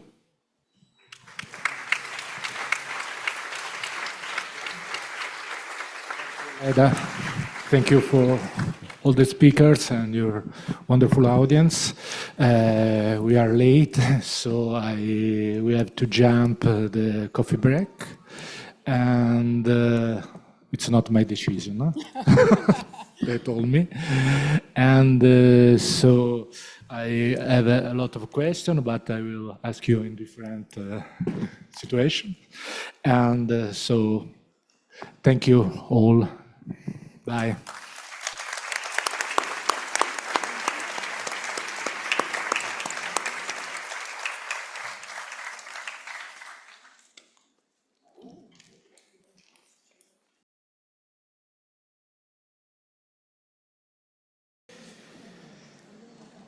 Hello, good evening to everybody. We go to start. I know that maybe you are tired, and we take away the rest. But so we start with Francesca Fagioli. And I will present her in Italian with the words of my good friends Carlo Anzilotti. And so it's easier for me to present you a person very close to me. So, Francesca Fagioli.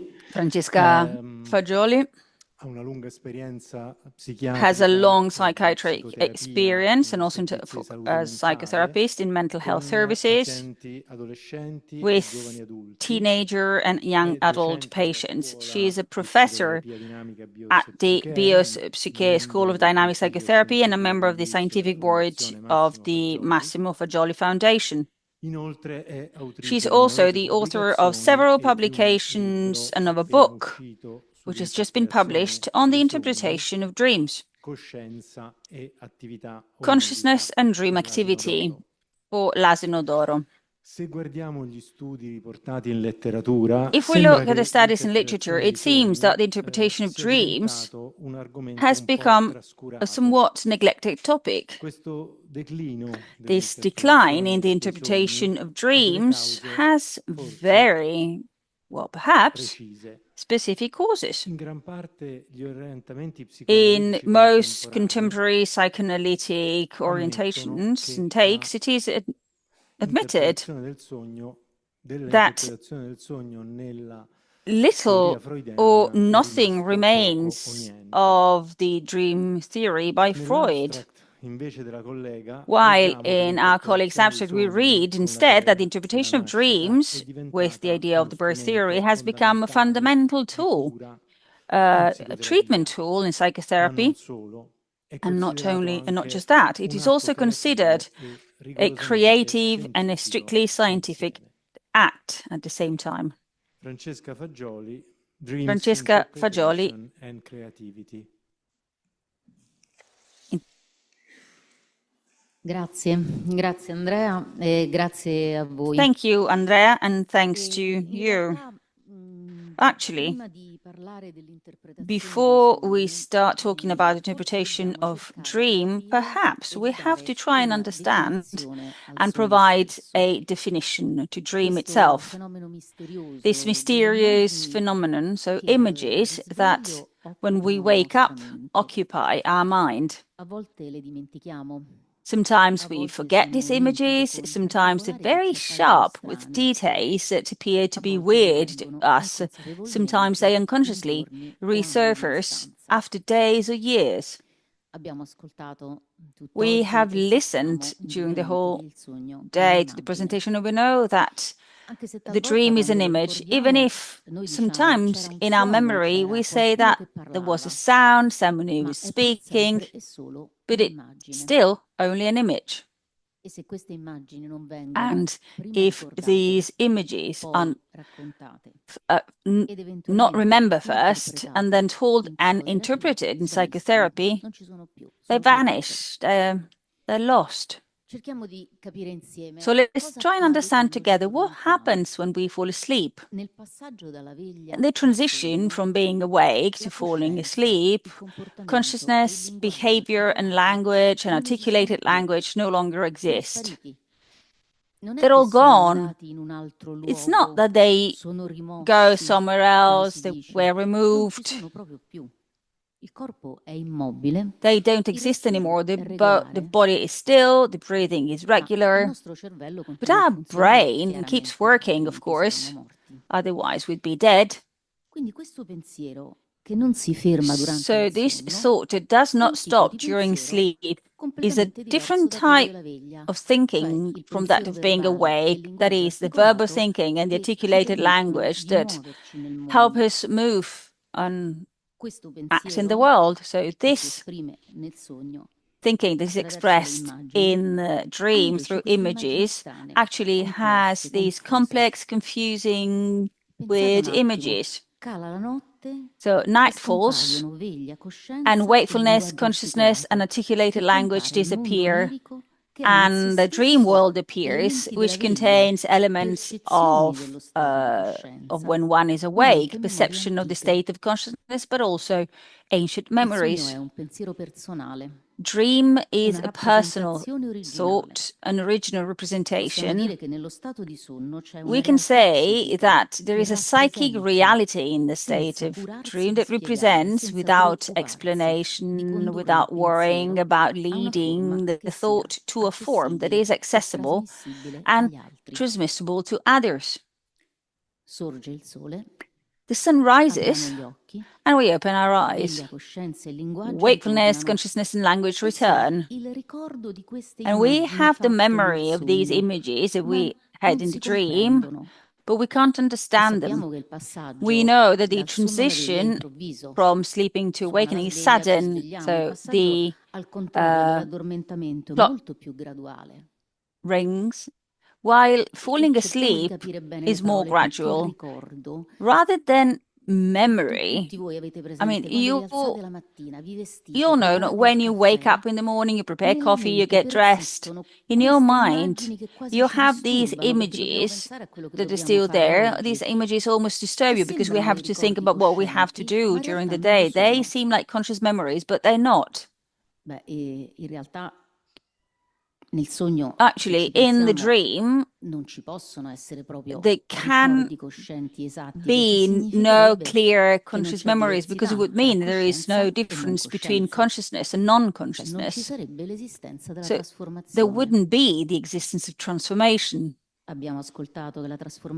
We heard transformation is such when in the new that appears, the previous state is no longer recognizable. Indeed, the waking and conscious state disappears in sleep. The perception and the conscious thought of wakefulness are transformed into fantasy and dream images. Perception and conscious thinking become unconscious memory, and they can be found in the dreams. We can only say a few things, and we can say that in the dream there is the memory of what happened in the previous conscious reality, but there is also the memory of what happened in the psychic reality of the first months of life, when there was still no consciousness. The memory of a psychic reality that was never conscious, when the newborn's perceptions became fantasy and internal images. So let's try and provide an answer to your question. So what happens with the interpretation? So Massimo Fagioli wrote in 2016, dreams are universal language without words. Why universal? Because it is pre-verbal, so before the language that we learned. We said that the dream is an image. It is a thought that is expressed through an image. So it intends to say something, and so if it intends to say something, it is a language, but it is a language which is not the repetition of words that we have learned and that helps us pointing out things and explaining concepts like I'm trying to do with a lot of difficulties. It is a language that is expressed through images. When we wake up, the consciousness will try to communicate it, translating these images into words that are understandable by others. The free expression, the personal representation of the dream will become communication. And it will become communication when the dreamer tells the dream. And in the interpretation, the wordless thought of the dream will be transformed into articulated language. Fagioli in 1992 wrote that I had a dream and the psychotherapist listens and the portion of the patient's words and the images that appear, a bay by the sea, a house, my mother was there, and two long straight rivers develop in the mind of the therapist that make the impossible of the two currents that go in the opposite direction. One, the images of the analyst, silent and guilty for having brought out parts of the unconscious, unfold, moving away from the patient so as not to disturb them. The other, concentrated, turns to the patient, ready to grasp elements that can make the story of the dream a conscious and understandable concept. The one, guilty, is the unconscious of the analyst that has allowed themselves to be influenced by the external drive, the dream, and has had personal images provoked by this drive. The other, innocent, is the conscious thought that seeks to kindly understand and translate the incomprehensible and mysterious unconscious manifestation. Guilty and helpless, the analyst asks the patient for help. Make some free associations, please, and the analyst returns the things that they have heard intact as they were learned. But what does the bay makes you think of? And what about the house? Did you used to go there when you were little? What about your mother? In this way, the analyst prevents themselves from being open and receptive. They deprive the dream that is being narrated its value and its identity as a drive. Free associations and the alliance with the patient may possibly remind us of a fact that has happened, but they do not lead to the knowledge of it. So, what should the psychotherapist do? Well, they have to transform the description of the dream, which does not distinguish the images from the figures of the conscious memory. They have to transform it into a verbal thought that makes the thought of the sleep knowable with a new articulated language, which is not the repetition of the sounds heard in speaking with one's own peers. Let's try and understand even better. The patient tells the dream, and their mind, the patient has the image of the dream, and with the verbal language, they try to describe it. There's no transformation. There is sort of stimulus reaction. There is an immediate transition between memory and verbal language. The dream, naked, moves in the air. The sound of the patient's voice reaches the therapist who's there listening. We heard from Marcella Fagioli about the concept of acoustic image. The dream, describing shapes, defines outlines and colors in the mind of the listener. An image that comes as a sound. And what happens then in the therapist's mind? The transformation of the sound of the dream into a mental image that fuses together the meaning of the figure with the meaning of the content of the image, which becomes interpretation through language, the articulated language. As if there were two moments. The first one brings back the dream images, brings the images back to perception, and by eliminating the conscious memory, it reveals transformation. Because the therapist, when they're listening, they perceive, they see in their own mind the dream images the patient is talking about, but actually has to eliminate the apparent conscious memory. The other aspect is that the invisible thought is revealed through the articulated language, and the wordless thought of the dream is actually transformed into articulated language thanks to the interpretation.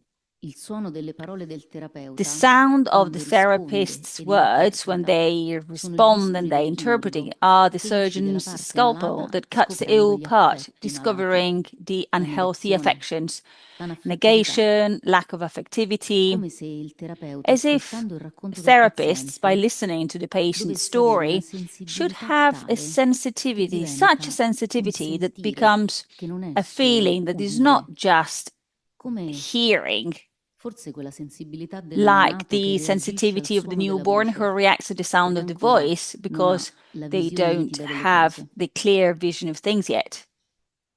The human identity of the therapist, of course, needs to have the clear vision of things and has to combine this sensitivity with the ability to react and act on the illness.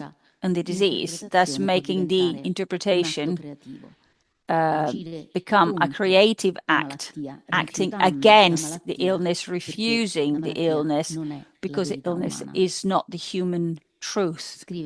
Massimo Fagioli wrote on Left in 2016, 2017, it is necessary to understand, in order to understand the language of the dream, to create a true relationship with the other human being who asks for inner knowledge in order to realize not only his existence, but being a human being. Thank you.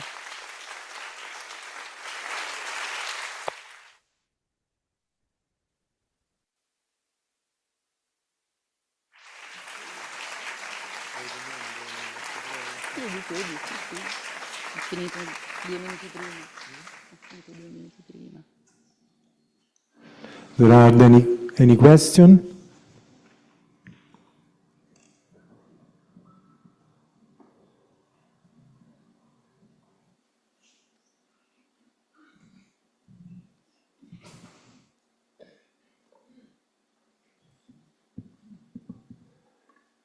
Thank you, Francesca. And we go on.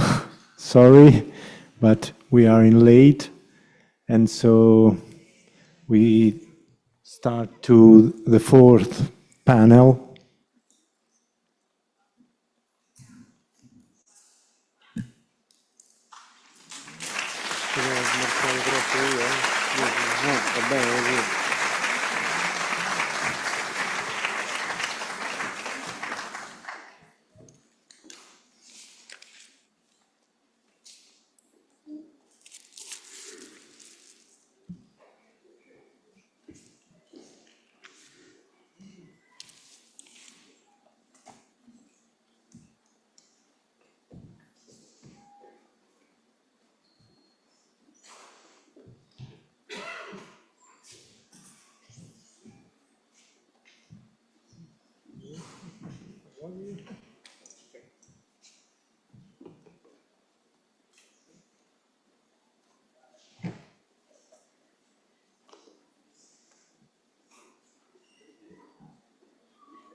Well, we try to go slowly. And I will present the speakers. At first, my friend Ugo Tonietti. Ugo Tonietti is architect, professor of the Department of Architecture of University of Florence, specialized in protection of cultural heritage, consultant to the World Heritage Center. He has studied and designed intervention with the aim of safeguarding UNESCO sites and settlement of historical, archaeological, and vernacular interest. He has developed a specific interest in the origin of the human artist activity, and on which he published the book The Art of Enabling the Heart with l'Asino d'Oro Editore. It's marvelous. Ugo.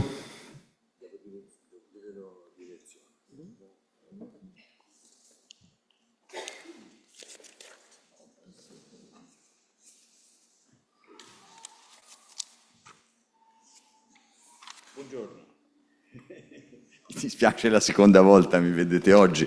I'm sorry, it's the second time that you see me today, so we'll try to be brief. I am going to read, so I will not speak too long, but I'm lucky enough that to be able to share a lot of images with you. So in this communication, I try to talk about a complex topic. I talked about it before. The topic is what characterizes us as humans, and if maybe we are avoiding an essential component of creating, imagining, in order to better understand, I will follow some pictures. Le origini. La nostra specie, the origins, so our species, the last survival of the Homo generations, comes after 2,000 years after that our predecessors specialized in the production of tools that were useful for survival.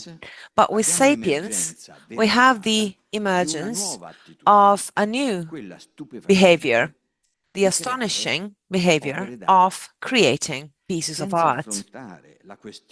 Without talking about the exact moment in which this ability has become quality of the species, it is enough for us to understand how being alive uses two abilities that can be referred to the dimension of the need that we condense in the image of the flint and the useless image that can be represented in with painting and music and so on. We have to be aware that after the choice of sedentarity, our society is privileged. The utilitaristic approach, the defensive approach, the birth of art. Here you can see some pictures of works from the Paleolithics and Neolithics. The oldest that was mentioned this morning is the ochre, engraved ochre from Bombos, the Venus of Willander, the flute of Baden-Württemberg, the Brand-de-Supuy, and the paintings of Tassili-Neger. This message comes to us with a bottle of time. This is the witness of nomad societies that researched creative expressions that were very high. A leap, an expressive leap that we can not avoid doing is about the Dame of Brassimpuy, the representation of the human female face, a loved face, almost Botticellian. It is an emotional reference to a human being, a female human being, that alludes to the primary role of women as a person that transmits the creativity of sapiens. It is an explosive moment in human history. The first human societies. Entering the Neolithic period, we understand human society from the protagonists of the paintings on the rock.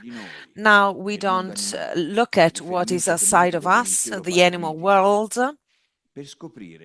to find out everyday life scenes, the hunting, dancing, relationships.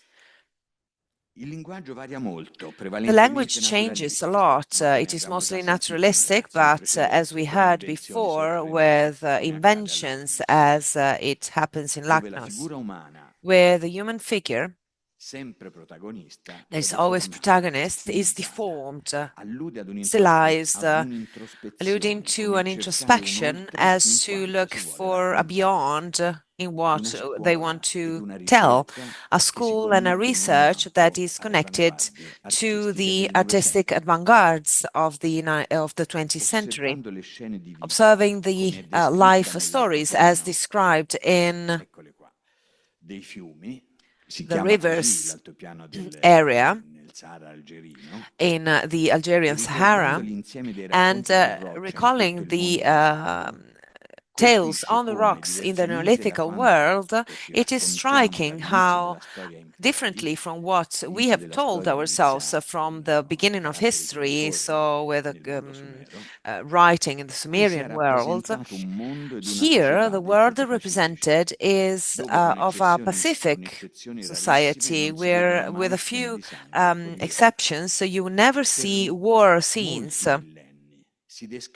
For many millenniums, we describe an egalitarian world where women are equal to men, and I invite you to look at these pictures of Tassili Najer, and I would like to go back because it was an extraordinary experience. There are thousands and hundreds of thousands of representations of people, of how people lived between the 9,000 before Christ until the 3,000 after Christ. In this moment, there are fishing pictures in Sahara. But let's not talk about this right now.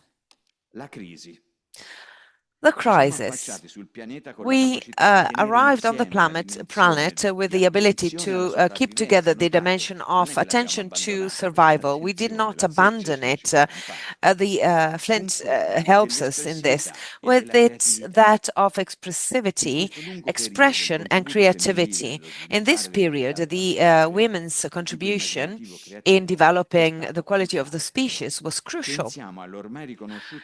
Let's think about the activity in the paintings on the rocks and care of children with singing, for example. On these topics, I owe a lot to Massimo Fagioli that wrote very important pages on this topic. But during time, societies have evolved, so renouncing this balance between needs and necessities, with cities and walled cities, inequalities imposed, and women became prisoners in the house, only able to reproduce, only good for reproductions. So what happens and what happened, what broke in the relationship in society and in the relationship between men and women? I love the idea that ontogenesis can summarize phylogenesis, that similarly to what happens to us, that when we are young, we are sociable, we trust everybody. Then at some point, also humans followed this course as told by the Latmos and Algerian paintings, and not only there, because throughout the world we have the same paintings. We have to be brave, and we have to listen to this cry of pain that goes throughout all civilizations. The stigma contained in female vitality, managed by monotheistic religions and philosophers, that comes from the Logos, that led to the cancellation of the collective sphere connected to needs and fantasy. No. La creatività inconsapevole, questo secondo me è un punto centrale di quello che vorrei condividere con voi. So creativity is essential in what I want to share. So following the suggestions deriving from primitive context and not developed context, we understand that everyday creativity dimension did not disappear after the end of Neolithic period, but it can be traced back in societies in which mainly women give life to exceptional representations through the art of weaving, painting, dancing, and taking care of the home. Dobbiamo riallacciare il filo della storia. We have to trace back and to connect it to the line of history, and understanding that what happened and what started, that cave period, did not disappear. In many societies, at the margins of development, where nobody read Hegel nor Plato, where you are not crushed by the weight of efficiency, there is a very important art, which is also unaware, that goes right to the heart, an art that doesn't know that it is art, without clients, where there is no identity of artists, but where the result is really striking. So living imagination from the unaware art of the first women in prehistory to the contamination over time of this need. And we find this alive in primitive societies. It is easy, simple. Si tratta di mondi dove la We're capacità talking about worlds where expression is present, and sometimes it comes up again. We see it happening among Tuaregs, in populations where people aiming at creating a home are spontaneous. We are always thinking about women. They're not different from their sisters from the Paleolithic period. Nei territori aridi accade di incontrare letti di In the torrenti. territories, you find in rivers that sometimes are very dry, Esclusivamente in percorsi sotterranei la a poca lot of signs. azzardo un'immagine. Of course, they're dry because they have to keep the small water that is available. And I think that the history of women follow the same path. In a very cruel reality, the female ideal is inside the ground, but sometimes it comes out, and sooner or later it will emerge again and totally. Sesto quadro. Vorrei condividere alcune immagini che Sixth painting, I would like to share some wonderful pictures, but of course, this is my point of view. So, the female contribution in Asian and African cultures. I would like to show some pictures of the world that I just mentioned. These are some flashbacks that will put us in contact with extraordinary cultures where things are done without knowing why and without asking for a reason.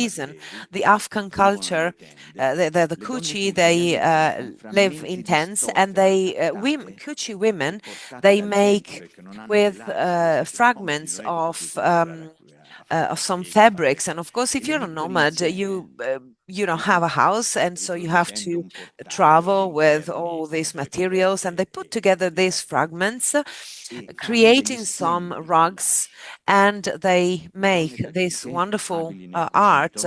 Tajikistan's women, they reproduce superb fantasies in pastel colors.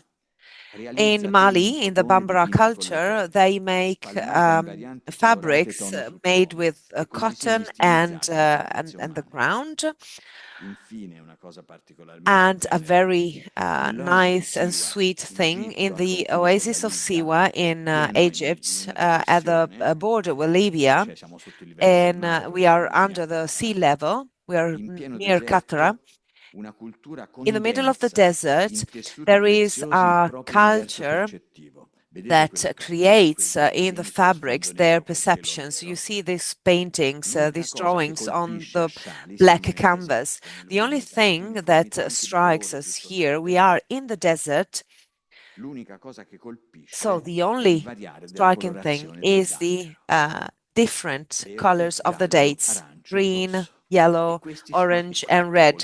These are the four colors that these women use from the dates to create wonderful things. And they are totally unaware of what they are doing. Actually, they do it because they get up in the morning, and they do this because it's their way of being. Poor art, unaware art, female art, that uses shapes and colors to embellish a curtain, to create some scarf, opposing to nature and also making their fantasies alive and concrete. This is about Amazonians and Berber cultures. Let's go to another continent and go to the Amazon. And here we see the fabrics made by women based on the local cosmological references and the bushes to the paintings of Paul Klee. These words are not so different. Avviciniamoci ora al mondo berbero dei This tessuti. is the Berber world Di nuovo gioco accostando of fabrics, and I risk again putting together these rugs to other Paul Klee paintings. There is also a small rug here that I found in a Kabul market where it seems you see houses, and I compare it to a Klee's painting evoking a city, a village, and I think these villages, languages have the same elaboration of the image, a spontaneous one. So the Berber world tells us secrets and magic. Let's try another risky thing. Berber rugs together with Rothko paintings. What you see in the fantasy of the girls who made them is not different. It is different only in the awareness that is very different from the other and from the ones of the great, magnificent Latvian artist. And I would like to conclude with some other pictures that I titled Recreating Origins, because I think it's a sign of hope. And I close my presentation with these seductive images of women in Burkina Faso working in groups, going back to this idea of solidarity, doing things together, collectivity. So they work in solidarity to create fantastic houses that can arouse the envy of any architect. And this is Mauritania that brings us back to the idea of the cave. And so we go back to the first slide because the behavior it looks the same to me. Women enjoy filling houses with signs and colors. We don't know if they have any meaning, but talking again about this conversation between flint and painting, women kept their same thread, and probably because they are naive, they saved themselves from a lack of expressivity. And I must say that here, and I also agree with some stories that came today from Professor Sartorius, I must say that culture allowed well-being, but it also exercised this fragmentation of our mind to the body. We split men to women, we split the conscious from the unconscious. Our fantasy is about choosing a scarf or one brand or the other. For us, we privileged the flint, but this message contained here in the bottle of time tells us that hope did not die, because these two things can live together. So with these last images, I try to refer to the resistance of Owadi, and especially to the art to art as the imaginative memory of those that has no voice. So from the caves to the caravan in the desert, to the forest, art without clients, art as opposing the unhuman, as a rebellion to oppression, art as deep human identity. So thank you for inspiring me in this research, and my friend Massimo Fagioli, of course, is the one that I have to thank, but all the things that I said is my responsibility. Thank you very much.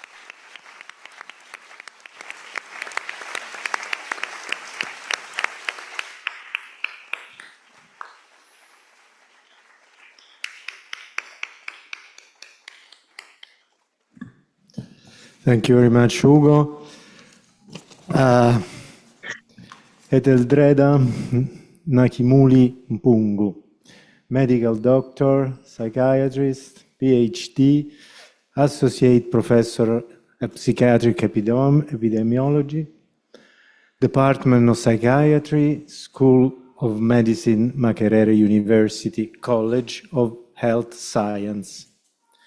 Executive Committee member of the World Psychiatry Association, Psychotherapy section, member of the World Federation of Psychotherapy, council founder, Sikh Group Support Psychotherapy Initiative. You speak. Thank you. Thank you so much, Chair, for your kind introduction. Good evening, ladies and gentlemen. It's a great honor to speak to you today. I'd like to thank the organizers for inviting me. Thank you so much. So I'm going to speak to you about creating play-based groups of psychotherapy. But I'm going to just give you a little background to this. 12 years ago, we developed group support psychotherapy as a first-line treatment for mild to moderate depression in persons living with HIV/AIDS.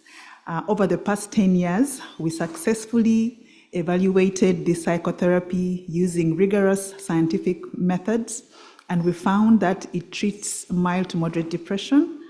And not only that, it helps these patients improve their adherence to art, and we showed that there was improvement in suppressing the HIV virus. So because of that success, the people where we worked, they said, but doctor, do something for the children, please, do something for the children. And so we created play-based group support psychotherapy. And this is what I'm going to present to you today.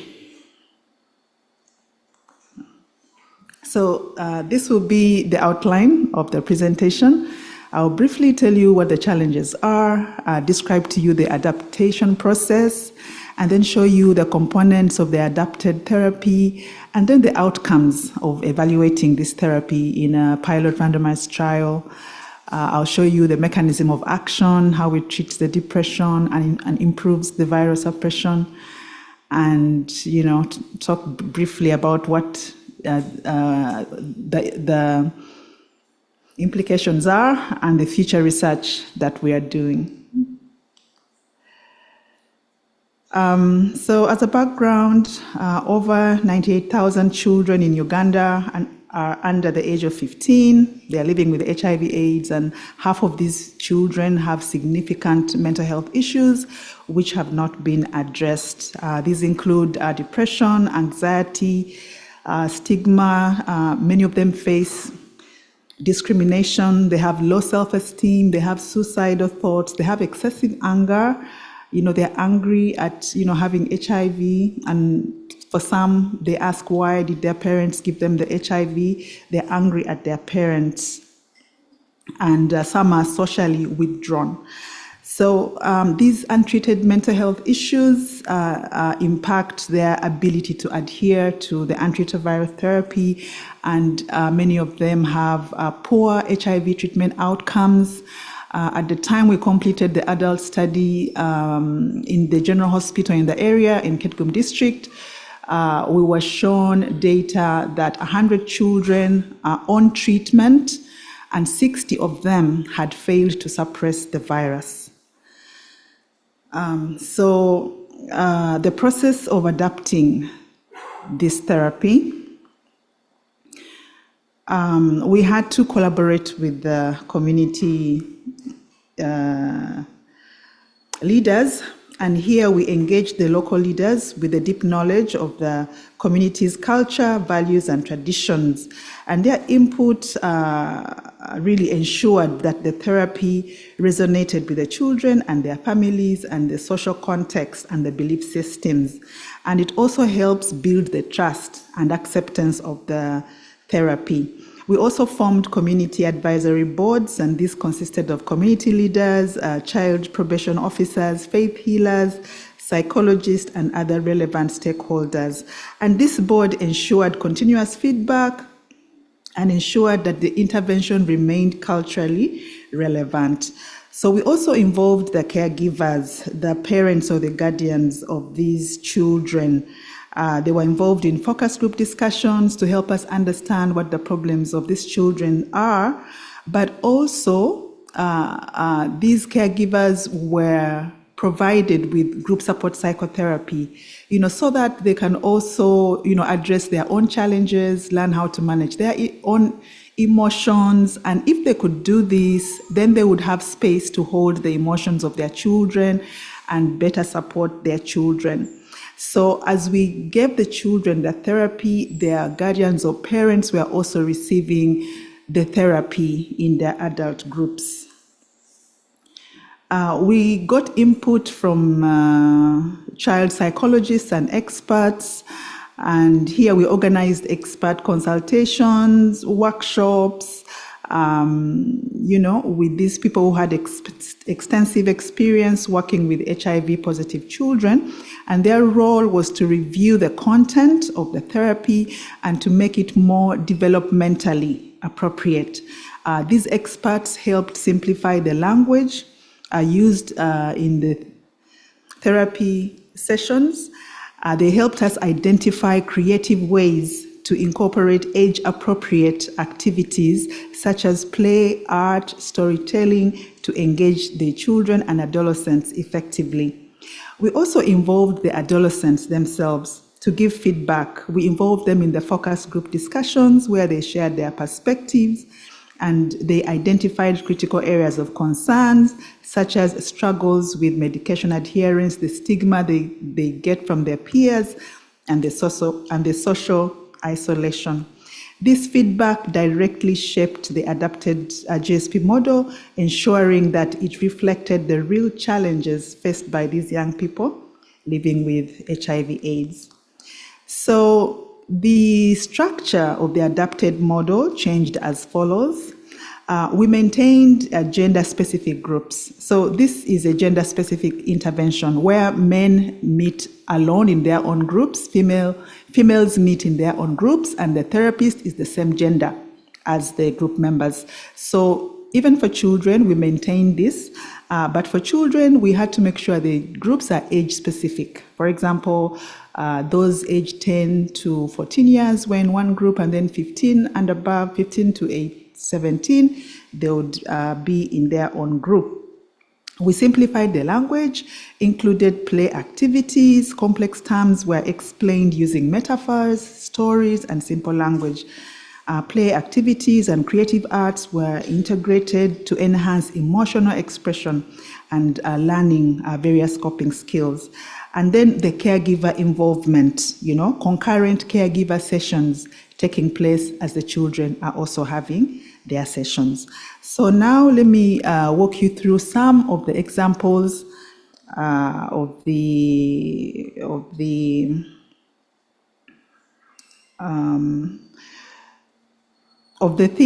techniques that we used to engage the children in each session. So group support psychotherapy consists of 8 sessions given once a week for 8 weeks, and we maintain that structure as well. So session 1 is about introductory issues, the members getting to know each other, setting ground rules, and also discussing the expectations, and also the therapist explaining why meeting as a group once a week for 8 weeks is important. So an example of techniques would use in session 1 would be things like interactive ball games or music and dance. And through this, they could share their names. For example, they could have a song or a dance, going around a circle, and then one person comes in the middle, they introduce themselves, then again joins the circle, then another one, so something like that. Or they could play a ball game, and each one who gets the ball says their names and then throws it to another person who then introduces themselves. So that's just an example of things that they would do. Session 2 is about educating about it. Okay, it's about psychoeducation, but for children, would not be telling them about depression or anxiety disorders. So what we did was to just discuss with them the various types of emotions: sadness, fear, anger, and how these are related to living with a chronic illness. For example, many of them struggled with anger. They're asking, why am I like this? Why did my parents give me this? And they're so angry with their parents. So we would talk about anger and how anger is normal, but if it's so excessive, it can cause damage. And for example, we would explain this using a balloon, how if you blow up a balloon and it bursts, how the small pieces scatter and they spread so far away. So we tell them, if your anger becomes too much, you end up bursting, and this affects so many people. And those small pieces of the balloon, you can't put them back together. So that's just an example. So that session is about education. Then session 3 and 4 are the sessions when the children or the young people are asked to share their most painful personal experience. And, here it's not like we show them someone else's story. No, we want them to tell their story, and we want them to say that which pains the most. We found that this was, something new to people. No one had ever asked them, to share their pain. And so when people start sharing, they actually want to share from when they were very small up to now. So which would be impossible if everyone did that. So we'll try to guide them and say, no, okay, I know you have so much to say, but, to give everyone a chance, can you, just talk about, that which pains you the most? And then we can guide you on how to find solutions to that. So, but for children, those who could tell their story, you let them tell. Others, prefer to write down. So some children would write down their story and give it to the therapist to share with the rest of the group.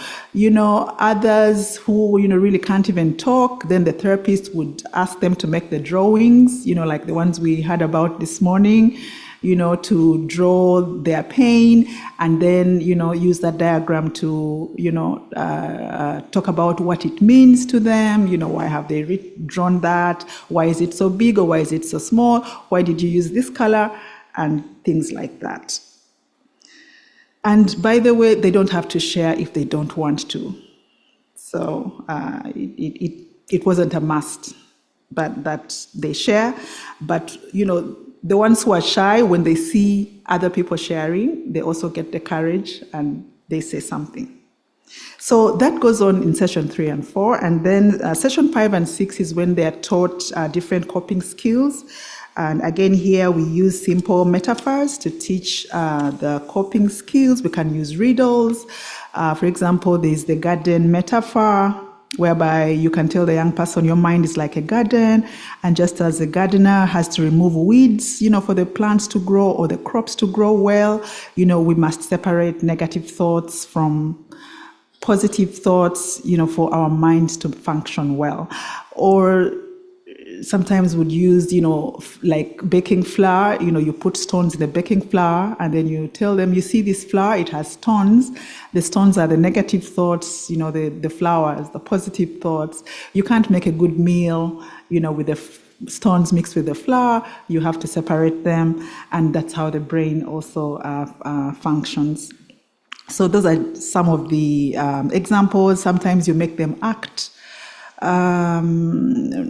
role plays, or sometimes we use board games, or you get them to, would give them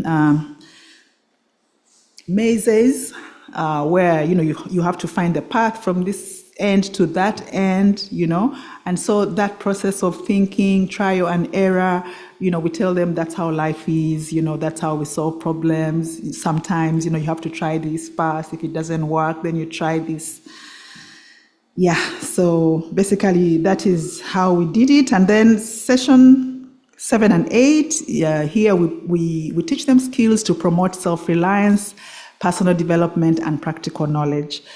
Simple activities can include learning how to make a daily plan or a weekly plan to help you balance school and chores and leisure. Hands-on activities like, caring for a small garden or learning skills like crafting, learning musical instruments or any other, activities. So, and at the end, the group could, choose a project, choose something practical to work on. So in that way, when the therapy ends, the group is still together doing some activity, together. And we want them to choose a simple activity that they can do well at so that they succeed, and they get that sense of empowerment that, yes, there is something that they can do. So that is the therapy, and we did a pilot trial to test this out. We got 120 children who had failed to suppress the HIV virus. They were HIV positive, they are taking antiretroviral therapy, they were not suppressing the HIV virus. So half of them, we gave them the usual care, which is adherence counseling, but we did it in a group format. Usually it's in a individual format, but we did it in a group format. And then we also gave the therapy. And so these are the results. So this is the stigma, the blue is the therapy, and you can see they have less stigma. This is the depression, and the blue is the therapy, they have less depression. And this is the virus suppression. Initially, no one was suppressing the virus, and then both groups, virus suppression improved, but in the therapy group, it was significantly more. This difference you see is statistically significant.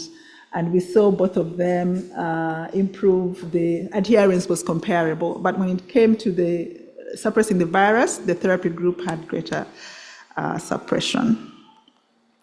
So we've also gone on to do other analyses, and we know that the depression reduces through the reduction of stigma. So stigma is a significant mediator in this relationship. Improvement in adherence is a mediator in improving virus suppression, but also reduction in depression by itself is a significant mediator in the effect of this intervention in improving virus suppression. So what is the way forward? We think this is really a wonderful therapy. There was a mentality that Africans cannot comprehend psychotherapy, and so they are being denied psychotherapy, and that's not humane. So I really hope that with this research that we're doing, that, it can be accepted that Africans can comprehend psychotherapy, and we give them this psychotherapy because we can see it not only improves the mind, but also the physical health. So really, we can't look at people suffering. We can give the simple talk therapy. So we hope that we can scale this up to different African countries, but also for the future, we are developing a televersion, giving the therapy remotely using mobile phones. So my conclusion is that play-based group support psychotherapy improves mood, which improves adherence, and contributed to improvement of virus suppression among African youth living with HIV/AIDS.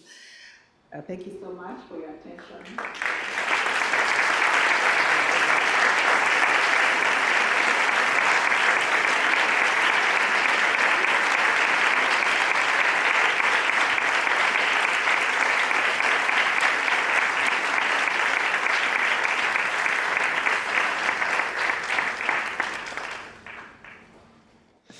Thank you very much, Ethel. Now, Joseph Silvio. He's a retired psychiatrist and psychoanalyst from Bethesda, Maryland. He is the immediate past president of the American Academy of Psychodynamic Psychiatry and Psychoanalysis, and a distinguished life fellow of American Psychiatric Association.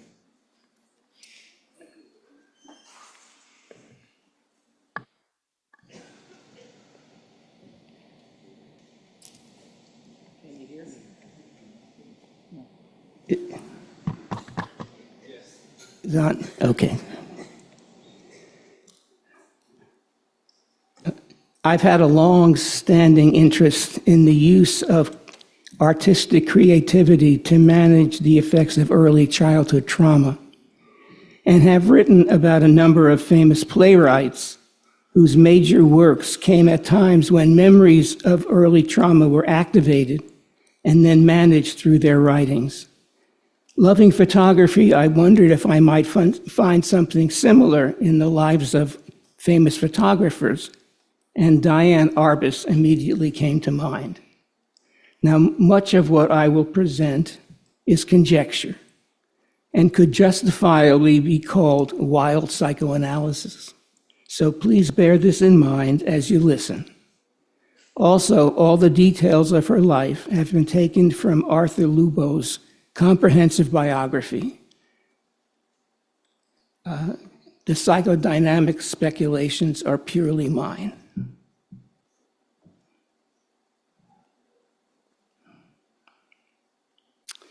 Now, Diane Arbus is considered to be one of the most influential photographers of the 20th century.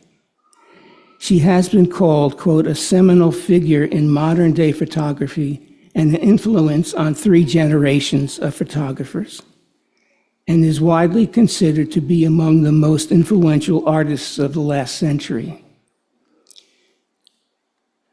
Her black and white portraits of people on the margins of society were groundbreaking, as were her attempts to bring out what she thought of as, quote, the true self hidden behind the social facade we present publicly. She developed a technique of getting her subjects to pose, but then keeping them waiting however long until she felt they had let go of their public face, and then snapped the photo. This frequently resulted in rather unflattering images. And this is best illustrated by her iconic photograph, Identical Twins, Rochelle, New Jersey. Let me see if I can find that.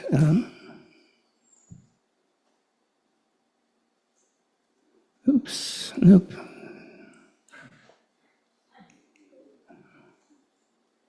I'm going backwards. Yeah, I want to go forward. Yeah. Okay. I'll come back to the twin photographs when it comes up in sequence. Now, Diane Nemiroff Arbus, initially called Deanne, not Diane, because her mother named her after a famous actress she was very taken with, who pronounced her name that way. She was born in 1923, the second of 3 children, in a wealthy Jewish family in New York City. Her mother, Gertrude, was the heir to a successful department store business, and her father, David, was president of the company, having started out as a window dresser until Gertrude, at age 17, fell in love with him and decided she was going to marry him, which she did. He turned out to be a great businessman with a flair for fashion and marketing. Now, both parents were completely involved in their own interests and paid little attention to their 3 children, who were looked after by a series of nannies. Mother also suffered a year-long severe depression during Diane's childhood, isolating herself in her bedroom for prolonged periods of time. Now, Diane and her brother Howard, 3 years older, turned to each other for attachment needs, I believe, and were inseparable emotionally and physically from their earliest years. Now, both attended the Ethical Culture Fieldstone School in New York City, which was an elite private school favored by wealthy Jewish families. Here, Howard was regarded as brilliant by his teachers, but then was surpassed by Diane both intellectually and artistically when she came along.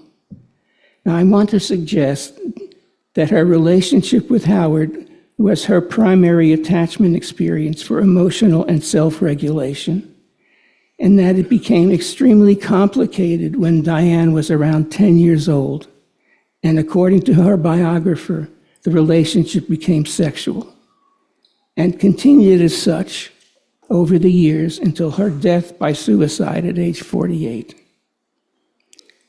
Diane was subject to episodes of serious depression and hyperexcitement, and engaged in a seemingly addictive-like way to endless sexual experiments, including orgies, wife-swapping parties, propositioning strangers, masturbating men in movie theaters.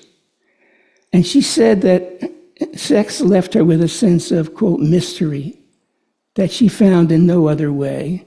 My guess is that the sex left her with some sense of specialness that was a result of her sexual experience with her brother. Now, I found it very perplexing that this incestuous relationship was not mentioned by her biographer as a possible contribution to her emotional distress. Perhaps this may have to do with Diane's own attitude toward this. When she told her therapist 2 weeks before her suicide that she had gone to bed with her brother during his recent visit to New York City, she related it as of no particular significance. Now, Diane's life changed dramatically at the time Howard left home for college. Let me just see where we are. Okay, here we go. Until then, she seemed headed for a course of academic and artistic success. She was apparently a gifted young painter, and her teachers wanted her to go to a very exclusive art school. But when Howard, her brother, left home for college, her life changed drastically. She immediately fell in love with a 18-year-old college dropout named Alan Arbus, who she met at her parents' department store, where he did paste-ups in the advertising section and where she went for drawing lessons. Alan resembled Howard in both appearance and in manner, as well as age. He was supportive, encouraging, kind, and thoughtful. And at that time, Diane decided all she wanted to do was get married and devote herself to being a wife and mother. So she had very quickly found a replacement for Howard when he left the area. Now, the last time Diane and Howard saw each other was during his visit to New York City 2 weeks before her suicide. They had dinner together and talked about their respective professional successes, having always been competitive with one another. Diane reported saying that she feared she would only be remembered as the poet Howard Nemiroff's sister, and not as an important artist in her own right. Diane and Howard went to bed for the last time, and then she killed herself 2 weeks later. Howard Nemiroff was an exceptional individual in his own right. He was a distinguished poet, recipient of numerous awards, including the Pulitzer Prize, was twice named Poet Laureate of the United States, and held a chair in literature at least one or two more universities. After graduating from Harvard College, he went to Canada to be able to enlist in the Canadian Air Force as a fighter pilot. And during the beginning of the Second World War, he fought with the Canadians until the U.S. entered the war, and then he joined the U.S. Air Force. And he kept a photo in his cockpit of his fighter plane of Diane. I'll show you that in a minute. Let's see. Okay, this is the photo of Diane that Howard kept in his plane throughout his experience in the war. And this is Diane at age 15 with Alan Arbus.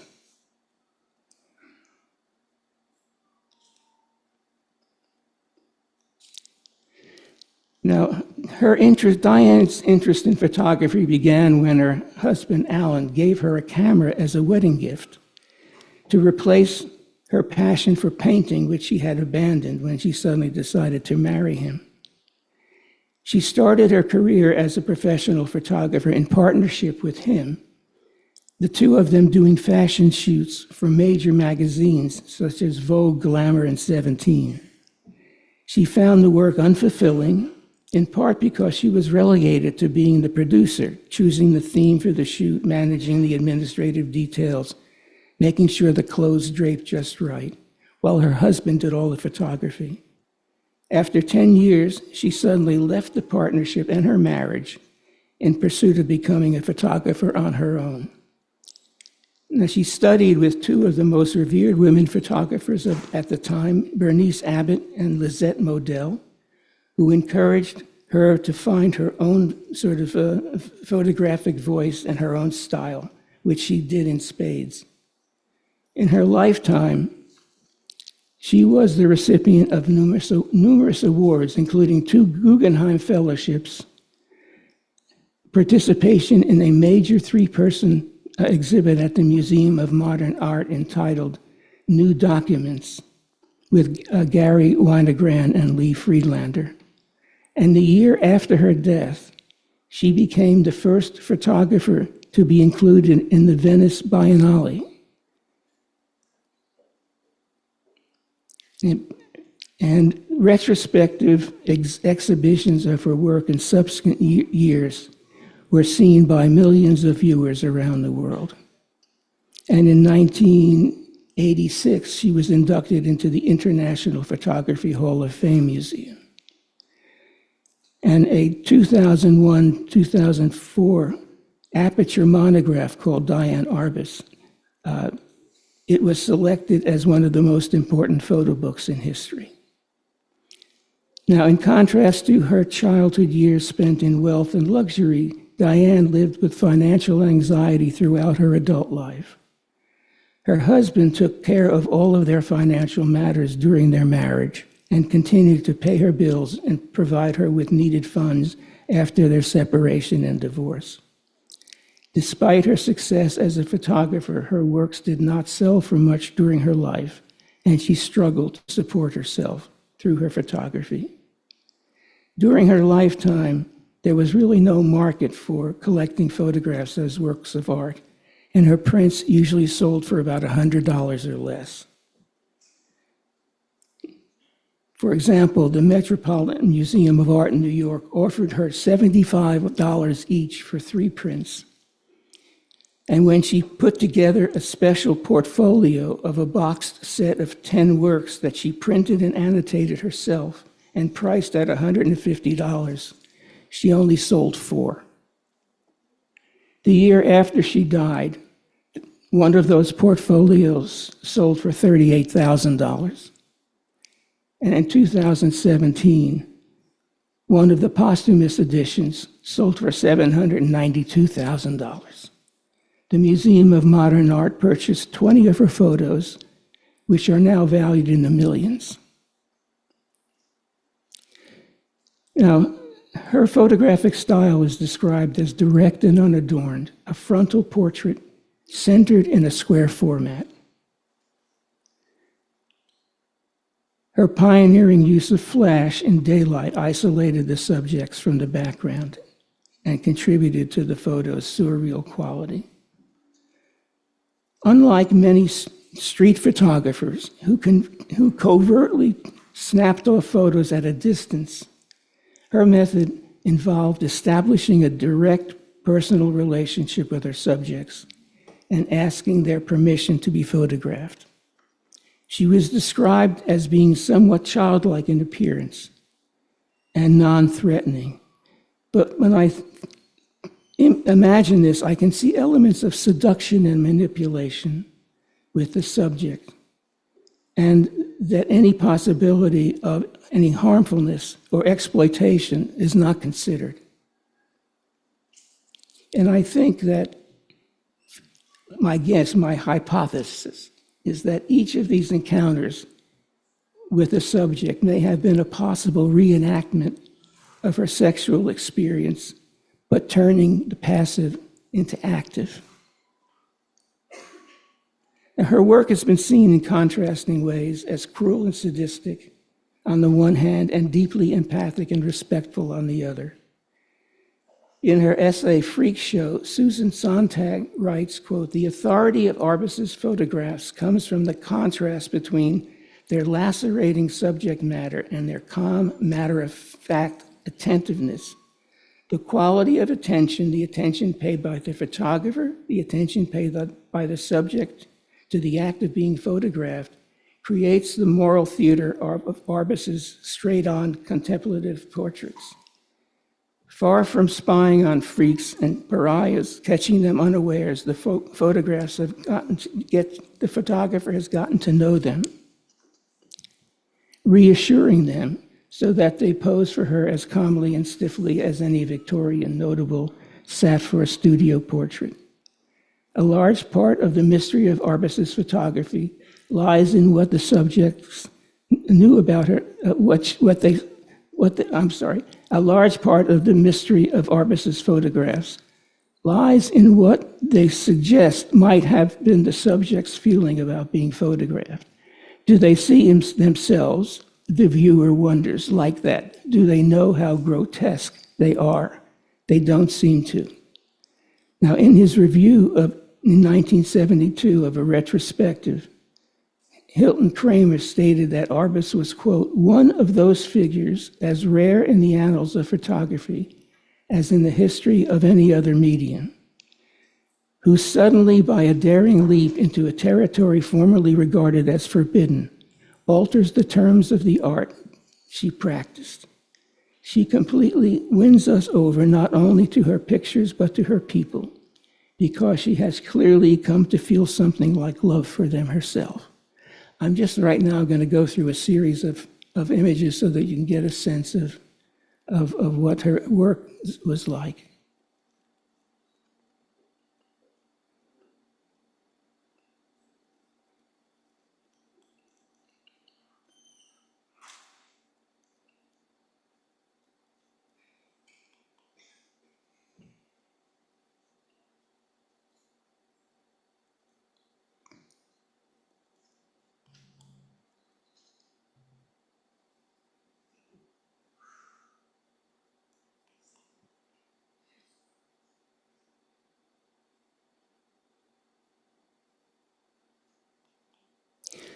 These are the Roselle twins.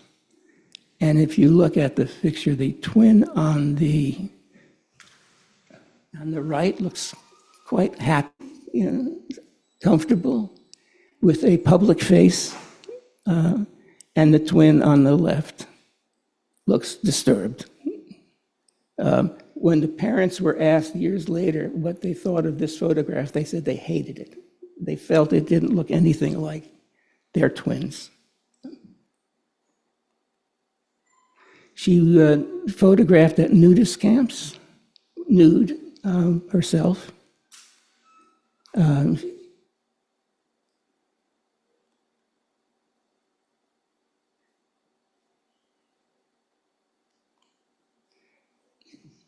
She, at one point, was very interested in triplets as well as twins.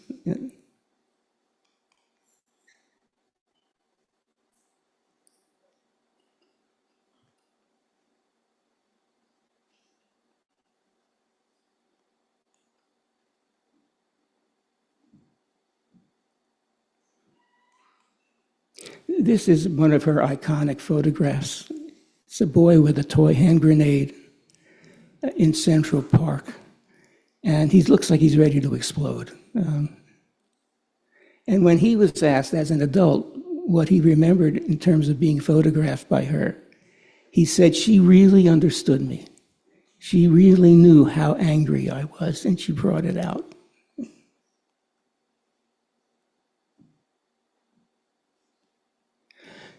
I hope that you'll all spend more time with Diane Arbus and her photographs. They're really, really exceptional. Thank you very much.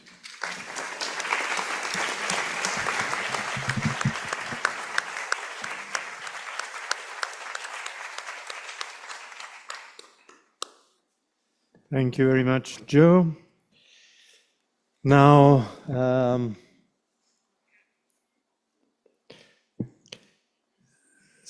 Sabrina Danielli, she lives and works in Prato, near Florence, where he has an art studio that periodically opens to the public and by organized events.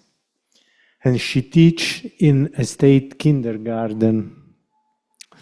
His speech entitled Tra immagini and parole, tra imagine and words, trace the cultural climate of the years that saw the discovery of Massimo Fagioli's Disappear Fantasy in 1974 and the publication of his first book, Dead Instinct and Knowledge, in 1972.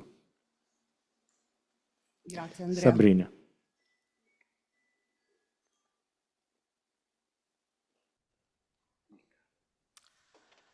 Quello che interessava a me era riuscire a What comprendere interested me was to be able to understand the relationship between image and verbal thought. Yes, idea and image that are together, so I say that this must be a language. I have a vague memory as a student when that famous art critic, I think his name was Venturi, e diceva che Vermeer adoperava la luce, faceva and he questo e said that quello. Vermeer used light, he did this and that. He never said, this is what he means. I, on the other hand, was trying to put together world language with images. I mean, I tried to bring together this word from the usual meaning of verbal thoughts of a structured language and the sound of words to images. These are the words of Massimo Fagioli, and I will try to take a journey between the 60s and the 70s when a lot of the words that have a new meaning in his theorizing circulated among the circles of the artistic culture and of which Fagioli gave original interpretations. These were fertile and desperate years in which visual artists struggled. Some wanted to continue making art with their hands, but conceptual. So struggle between the fusion of different languages and the idea that art had to become philosophical. So in these years of existentialism, when many people went out on the streets as if walking through the fields, shouting slogans of freedom like cicadas. Let's start in Venice. In 1959, when Fagioli is about to leave the psychiatric hospital, the exhibition Vitality in Art opens, and the curators state the importance of a burning vitality, the primordial characteristic of the informal, which is basically freedom. The vitality of the pictorial image is similar to what the artists have always looked for, and in Death Instinct we find the vitality that artists could not know because it goes beyond the mere idea of energy, power, and freedom. Fagioli links this to the physiology of birth, and he writes, the fetus realizes in itself the possibility of a libidinal relationship, which means a primordial seeing in the sense of realizing a presence. It is what, after birth, will allow you to live psychically. It is necessary to save at any cost this seeing because it is vitality in itself. Peggy Guggenheim uses two words to describe friends, lovers, and artists. Either they are indifferent or vital, and so she separates coldness from warmth. In 1964, at the Biennale, American pop art arrives, and Flavio Caroli outlined the climate. Domestic, mundane life, all wrapped up in a sense of precariousness and existential sloppiness, a life that may not be worth living it, but if you live it, it can only be freedom, vitality, and anarchy. It won't be a painless arrival, and the artist, Ugo Nespolo, tells us about the topics that will spread. It is all art and everyone is an artist, and the slavery of the dogma of the aesthetic indifference. From the freedom of indifference can derive a state of paralysis that makes a choice impossible, the fall of any objective distinction between art and non-art. Each reality can potentially be classified as an object of art. Still in 1964, Michelangelo Antonioni was awarded a prize for Red Desert. what we live in the film is the search of the beautiful Monica Vitti. I must be an idiot. That's why I can't get with it. I'm not healed. I will never heal. There is something terrible in reality, and no one tells me what it is. I tried to immerse myself in reality as the doctors told me. And despite the man who tells her that her disease is not special and we are all to be treated, we see the image of a sailboat and a little girl swimming in the beautiful sea, and a voice that she says is a collective song. The film ends with the son asking her, what is the smoke coming out of the chimneys? And she replies that it's poison. The child then worries about the birds that will die flying by, but she replies that it will not die because they already know that there is a poison and they no longer fly through it. In 1964, Fagioli was in Rome, and the newspapers already write about him. It is the old discovery that follows the writings of 62 and 63 on delusional perception, and in which creativity and schizophrenia are debated. Fagioli appreciated Antonioni as well as Bellocchio of Faces in the Pocket. 1965 writes, what is the difference between the story of schizophrenia in the film Red Desert and in Bellocchio's Faces in the Pocket? Maybe in Bellocchio's film there is more description because he expresses it, its simplicity, the state for which each thing is the same and the other. So I kill my mom because I'm bored, typical of schizophrenia. To hollow out the interhuman relationship of any meaning and value. With Antonioni, things are different, as if there were more movement of affections, even if it disorganized. Dissociation is not as lucid and cold as the one described in the film Faces in the Pocket, but it has something for which the person becomes disconnected, moves in a certain way, shows a void. Well, in Bellocchio's film, there is no emptiness. It seems a normal behavior. In 1968, artists turned the canvases against the wall and covered them, and I remember that Fagioli described the Analisi Collettiva, whose participants was mostly former activists in the 1968, and the smiling figures hit as if to turn the image of the painting against the wall. I don't have the unconscious form you say you need to have. The psychiatrist said a lot about 1968, interpreting the latent thinking and thus allowing many to work out a separation from the engaging and dangerous period.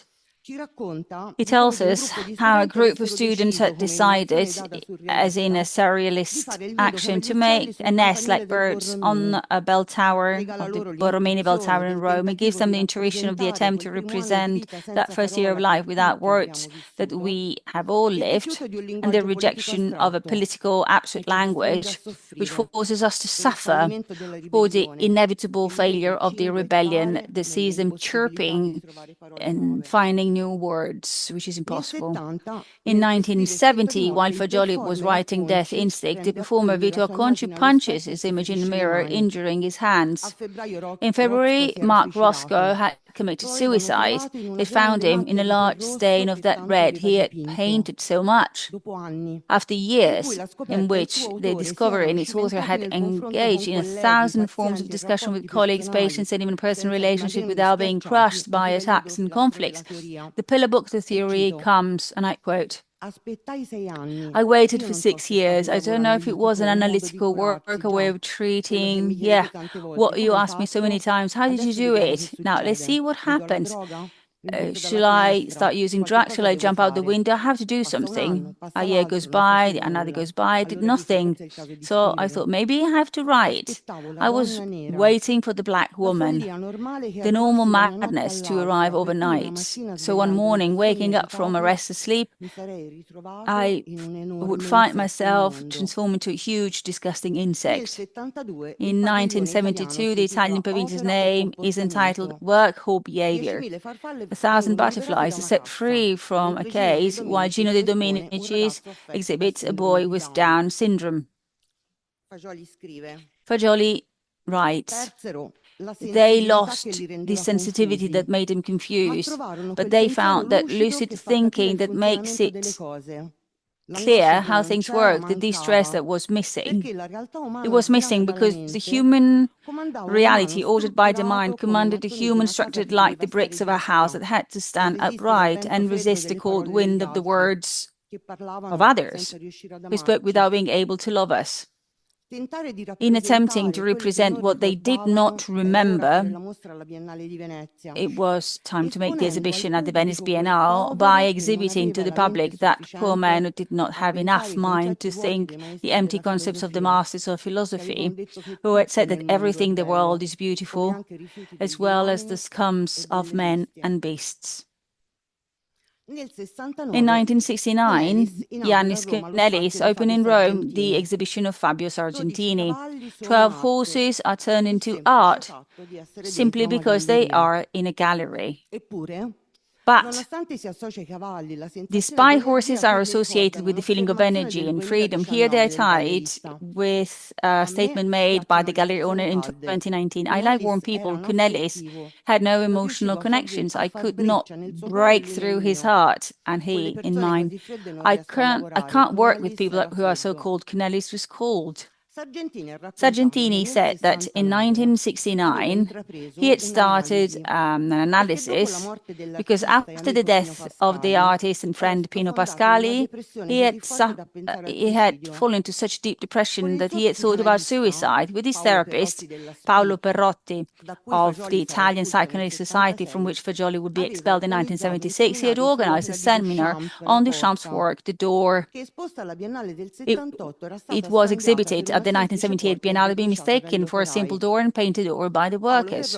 Paolo Perrotti was the son of Nicola Perrotti, with whom Fagioli had done his psychoanalytic training until 1970. Still, Sargentini tells about the separation from the Domenicis due not only to the exhibit of the young Down syndrome boy, but also an idea that the artist will follow until his death. He seriously proposed to me pursuing the crazy narrative on immortality to finance Swiss doctors. I would have to put the capital. He would instruct his doctors on how to achieve immortality. He suggested I found a victim with his face smashed by a car accident. Gino would instruct the plastic surgeon to make the face he wanted, so you can know where he was going to put his nose, his mouth. I remember I talked about it with Paolo Perrotti, and he asked me a question that I still can't answer to. In the name of the freedom of art, if an artist goes crazy, who decides? Flavio Calori called the post-war artists the generation of the suicides, and Roberto Gramiccia painters of pain, because they and their time were not only protagonists of extreme excesses, but also of distress, despair, and death. Yet, those were years of fascinating research among performances of the evoke images of birth. Pino Pascali coming out of a black sleeping bag, and Claudio Santilli with chrysalis. Go deep to be able to be reborn to a new life. It is to this deep digging that Santilli refers to, a symbolic labor to be repeated with each new test, as Trucchi wrote in 1973. Now, I highlight the story of artists that used the words idea and image and body, who wondered about the fusion of body and soul, and that sold an idea, expecting the audience to be involved and faithful. Piero Manzoni, who in 1959 makes cardboard tubes in coiled lines, saying that each tube is a piece of art because he signed it. In 1961, he proposed the same thin breath balloons and cans of artist ships, and in 1960, he signed with his thumbprint 250 hard-boiled eggs, distributing them to the audience who ate them in the gallery. Yves Klein had filled the exhibiting hall with emptiness and intangible pictorial sensitivity, selling certified parts of it. The work and the artist seemed to become the same thing. Self-proclamation is the only guarantee of value. Boetti too questions himself. He replaced the word soul with unconscious and replies, it would be great to always be two, one all conscious real and the other all unconscious dreamlike, holding hands but never blending one into the other. His research is on the topic of identity and self-splitting. Fagioli excludes any original splitting, formulating a new idea linked to an absolute atheism. It is necessary not to believe in the false idea of the splitting between conscious and unconscious mental reality as a truth of the human condition. It is necessary to think new things about human mental reality because I know that the word think is not only consciousness and structured language, and also, fantasy of disappearance, the ability to imagine, arise from the creative words of the human biological reality that gives birth to something new, something that did not exist before. Taking creativity away from God is the great revolution by Fagioli that takes away from artists the omnipotence of depression and from the idea of sacred and unknowable, and can give everyone the possibility of researching images. In the isolation of the artist and the patient, between the fantasy of disappearance and the drive to annihilation and the new connotation of rational reason, Fagioli separated, giving it a new content, key words of the creative process, such as memory and remembrance, figure and image, indifference and lack of emotions, opening new research and readings of history. Fagioli writes, someone thought and said the word indifference, but I understood that no one had stopped with the writing hand those ancient words, lost in history, which mourned the death of an unknown human reality. I looked at what was the deadly virus that, by saying the words emptiness and stupidity, was hiding and reproducing with an eternal repetitive compulsion. I looked at the other side of the sign, please close your eyes, and the word indifference disappeared from my mind because I saw in the glassy eye of the expressionless woman's face the word ineffective.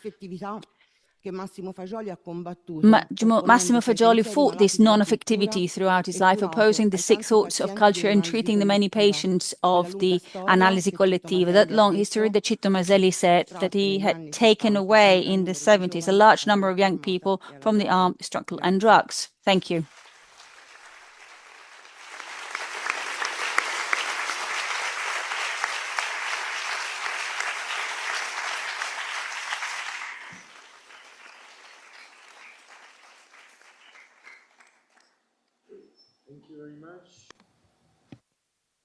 No. No, nothing. Okay. Blackout. Now, Daniela Polese, my discussant, psychiatrist, individual and group psychotherapist. She works at the Unit of Child Neuropsychiatry at Sant'Andrea University Hospital, Sapienza, University of Rome, clinical professor of child neuropsychiatry at School of Medicine and Psychology at Sapienza, visiting professor at University Navarra in Neiva, Colombia, executive council member of the Academy, council member of the World Federation Psychotherapy, board member of Section of Art and Psychiatry at the World Psychiatry Association, and graduated at Academy of Fine Arts in Rome. Daniela.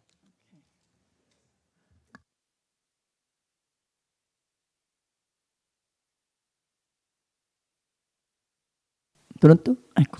Okay. What an honor to be your discussant here. I'm very glad to be part of this symposium, which was very complicated and very intense for many reasons. I would like just to highlight some aspects of the presentation that struck me. And then it will be very nice to leave a few minutes for the discussion with you, Tori. I will try to track a line between the presentations. They all have shown that creativity is an expression that human beings can show in reaction to any type of experiences.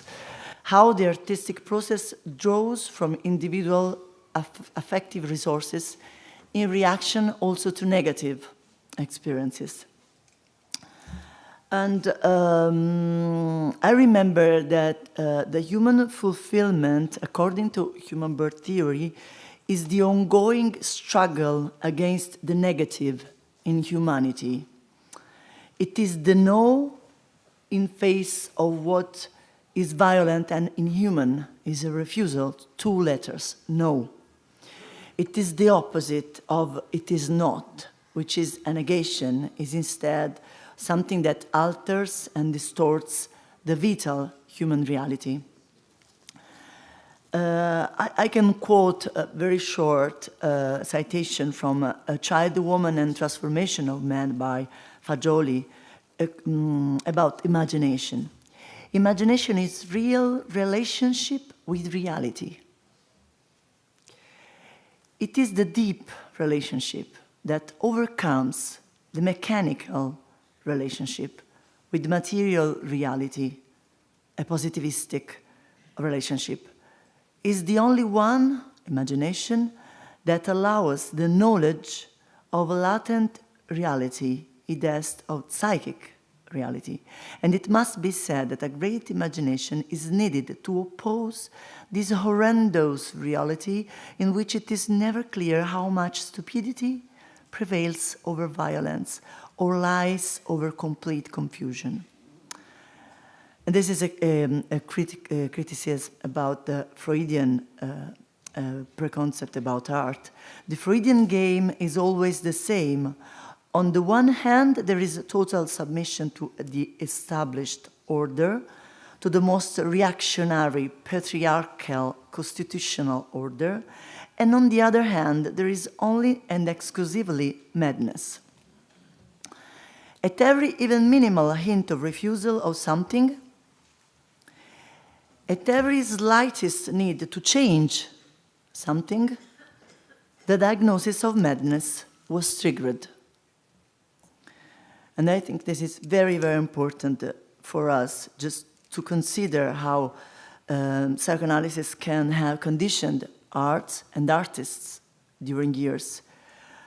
Art, as we have recounted in the presentation of the conference, is not understood very much by psychoanalysis. However, art, we can say, is a refusal, a strong refusal that is not madness. On the contrary, art is an expression of vitality and hope and optimism, sometimes, despite the destruction in the world, as we also discussed among ourselves, the speakers of this panel together, in a meeting before the conference. A departure from the norm to change direction against everything that afflicts each historical moment. Today, war, global warming, economic collapse. In Sabrina's presentation, which was very, very strong, it is striking how the cultural and artistic movement since the late 1950s has forcefully imposed a crisis on the established society. I have to say that I bought the catalog online after our meeting. And it's very, very interesting. And maybe it's not a coincidence that in Italy, this new theory came up after that decades where art was looking for a rebellion, was researching something, a refusal against the established constitutional situation. And in that instinct and knowledge, which came up after that very, very struggling period, a cure, a healing is proposed that is not depressive balance or management of human aggressive dimensions, but like also WHO has established, a real transformation to achieve psychic well-being merged with the physical well-being of the humans, starting from a different view of women, children, and the unconscious, as well as a new vision of the artists himself. From Joe's beautiful presentation, we see a Diane Arbus who fights a lot throughout her life through art. The latest biography, which is very touching, recently published and so carefully reported by Joe, is shocking. And yet the photographer always always created new images, both in terms of content and technique, with also an intelligent new development of light exposure on her subjects. From the people she photographed, we see how she always sought the human beyond the appearances, an originality beyond bourgeois normalcy and beyond what was commonly visible. Such a rebellion. Vasily Kandinsky, the Russian painter, used to say that beautiful is what derives from an inner psyche necessity. Beautiful is what is inwardly beautiful, una bellezza interiore. Ugo very warmly allowed us to see how in societies from countries not conforming to Western culture, creativity in everyday life remains, especially among women, as an expression of humanity preserved since the Paleolithic against the dehumanization, which is, I think, is very connected to what Professor Sartorius said today. Dehumanization is a key word by contemporary society, aimed only at the economic gain. It's like the accomplishment of humans is lost. The new accomplishment is economic. Indeed, that the economy is a way to accomplish human reality in equal way in all countries. Always the fight against the negative, the refusal of the annulment of the human was described by Ugo. His presentation was very engaging, and the images and colors transported us through his travels for UNESCO around the world filled our minds. The connection between these female creations and the works of contemporary artists reported in his study is clear. And the image of a collective for us is very actual. This Congress is trying to make a collective works, despite of any individual research. The Swiss painter Paul Klee wrote, "Primitive peoples still have or have rediscovered the power to see. Both what they see and the forms that derive from it are, for me, of great importance." Finally, the work of our colleague, Ethel, against a disease that has destroyed generations, I remember since I was a little child, such as HIV, which tragically claims the lives of young people and children, is astonishing. Ethel created a model of group psychotherapy. It's not a case that this is, I think it's a group psychotherapy, it's collective image for children and at an extremely high medical scientific level. Now, at the same time, her model, as recounted in her book that I suggested to buy, has an artistic value. I tried also to say you at our meeting, in my opinion, for two reasons and on two different levels.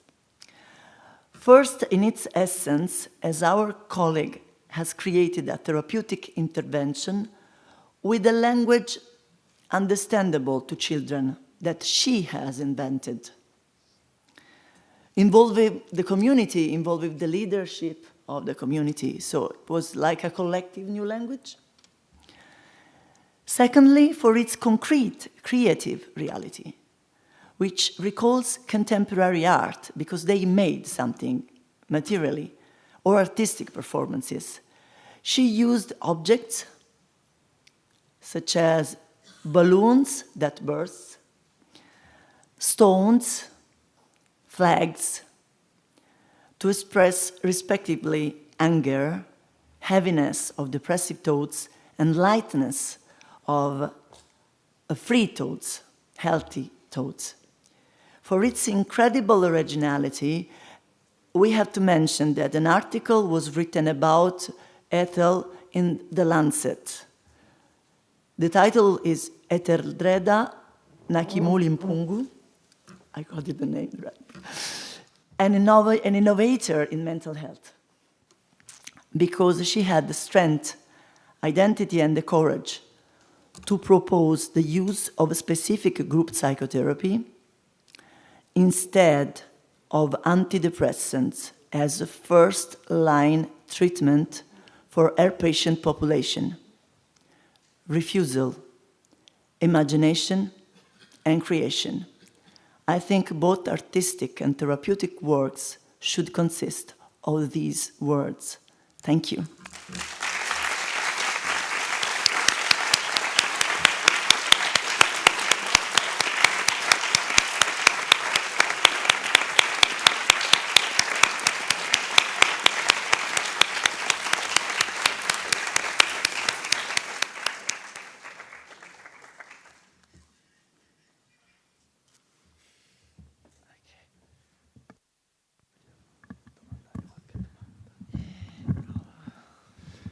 Would you like to have some question?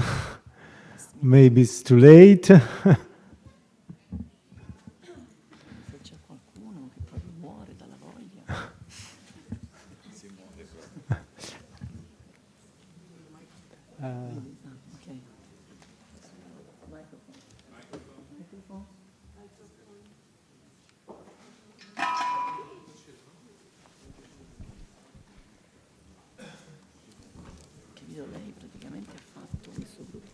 On? It's not on. Oh, it's on.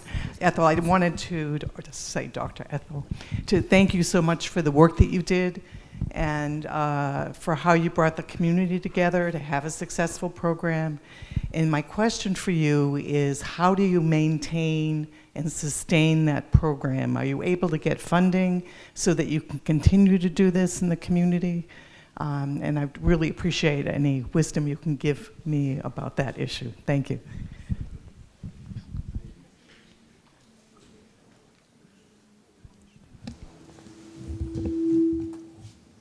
Thank you so much for that question. It's a good question. Everyone keeps asking me, how are you going to sustain this in the community? And yeah, we are relying on donor funding. And we've had a few organizations promise us funding, and we're still waiting. Yes.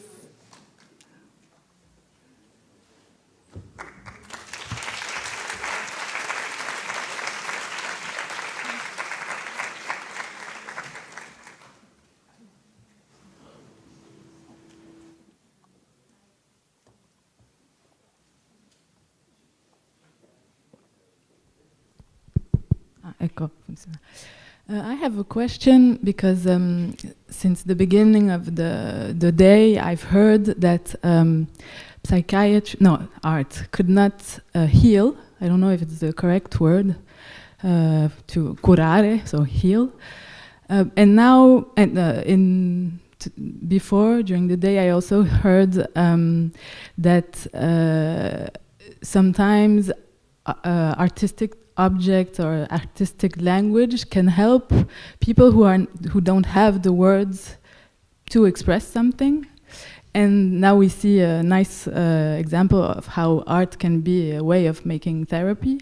So I'm a bit lost, but that's not negative. I'm used to be lost when I come to these events. To know exactly what can be the role of art or artists in nella cura. That's a very wide question, but it's a bit something I would like to continue searching and answering during the next day, tomorrow, now, I don't know. Thank you.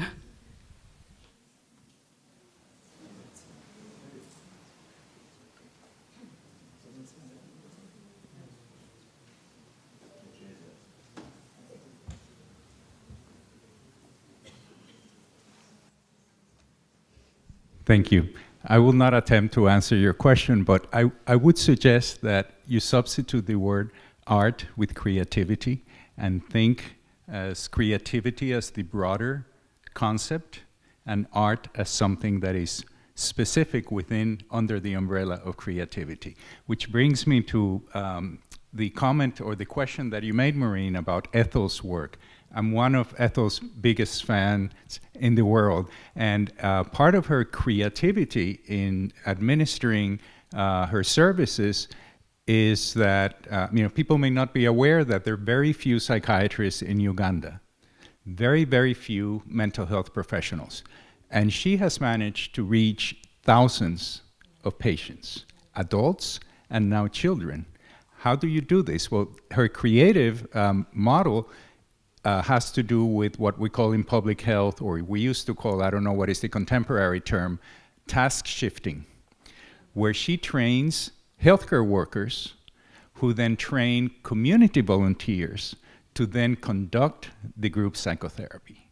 So you were perhaps assuming that the impact of group psychotherapy is so impactful because it was delivered by professional therapists, people with degrees, with PhDs, with master degrees. No, these were mostly community volunteers who were trained, and then Ethel is available to answer their questions and do the supervision.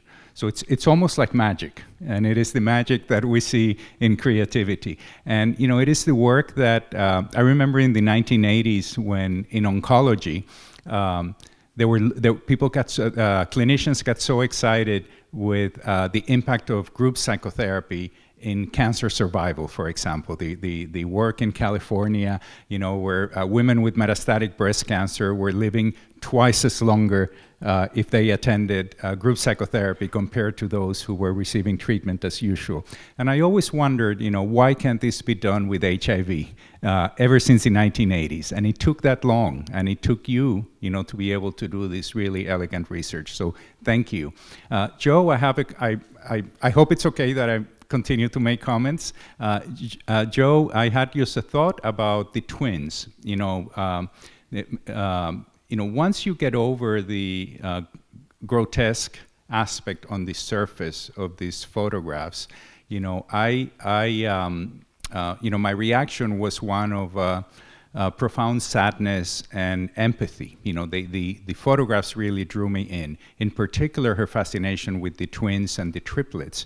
And what came to mind is the concept of mirroring and the concept of dissociation, and how when people go through horrific experiences like incest and sexual abuse at a very young age, it's very difficult for individuals to separate love, affection, and sexuality. Those who were supposed to protect them or love them with affection ended up being sexual with them. So it becomes practically impossible to move away from that conglomerate of experiences. But so I saw the fascination with twins as an opportunity to dissociate and separate and see yourself more than once in a way that could be healing, at least temporarily. And fascinating that the photograph of the two twins with the slightly different facial expressions, is one that was so powerful.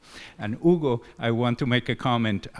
I grew up in the Caribbean, so I am very familiar with the influence of West African cultures, in particular the Yoruba culture and the Congo culture, and how that totally transformed the imposition of Catholicism and created like this, incredible syncretism that impacted music and religion. But in particular, there is a word in Yoruba that's iwontuwonsi, which I think translates to harmony and balance. It means both. And it was the women who were the women in Yoruba culture, and more in Yoruba than in Congo culture, who were responsible for maintaining the harmony and transmitting culture and the arts it was the responsibility of the women. We think of matriarchal societies, many times in terms of socioeconomic aspects, but I think it's important, like you did, with your many examples, to think of matriarchal societies in terms of the preservation of culture over time. So thank you really for your wonderful panel.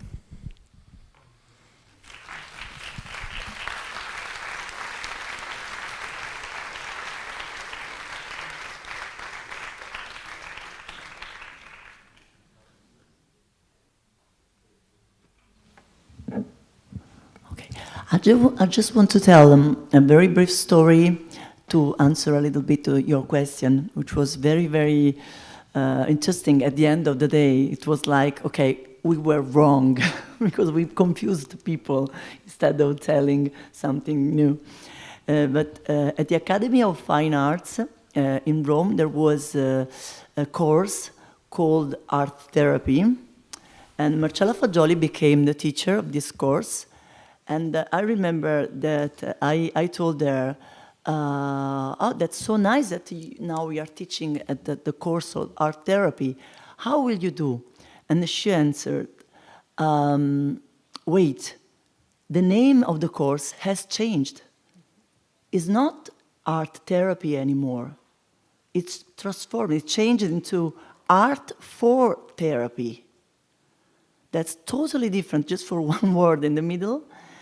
And there is this concept of the art as a way to treat people that is like a vehicle of relationship, which came up this crucial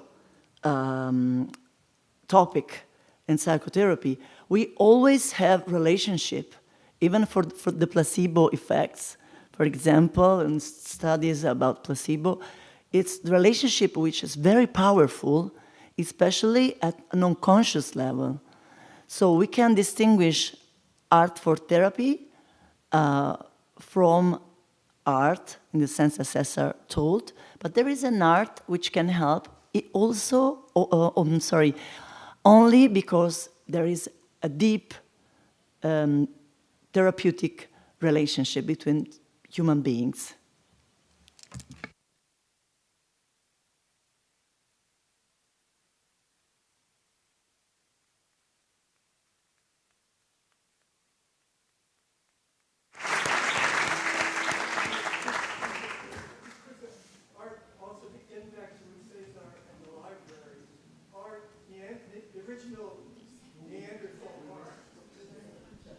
Cave art was done it became sacred spaces. The art, where the paintings, the Lascaux paintings, for example, were originally done, those became sacred spaces. So it gets back to the notion of the library and the church and art are kind of wrapped up in this, the creation of the sacred.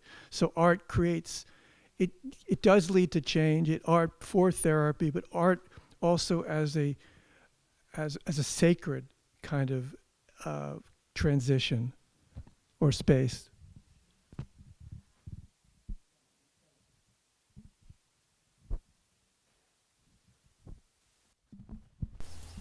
No, scusate, yes, mi lego perfettamente a quello che diceva Daniela. Connecting to what Daniela said, probably the answer to the question that you asked before is this: art as free expression of the individual that represents the feelings, images, and emotions risks to be stuck there. It becomes a free expression, but what heals, especially in psychotherapy, is the relationship. So there must be a therapist, as the colleague said, that can be able to embrace this expression of the person that is not feeling well, an expression that can even be an artistic expression, but it's like the artist didn't have the words to understand the origin of their artistic expression. So in particular in psychotherapy, there is the need of a person that can be able to interpret what comes out of this relationship. And in this sense, art can also become a means, a way of communication among two people, the therapist and the patient, the person that needs a hand.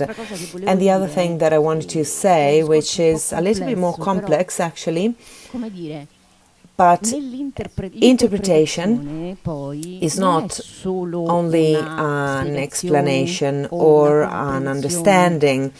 So giving back some explanation about what happened, but somehow in the psychotherapy relationship, it's like the therapist should have the patient understand what happened, their pulsions, affections, and difficulties, but at the same time also give back the patient, let's call him the patient, different relationships. So at that point, the therapist becomes a stimulus, a positive stimulus for the patient.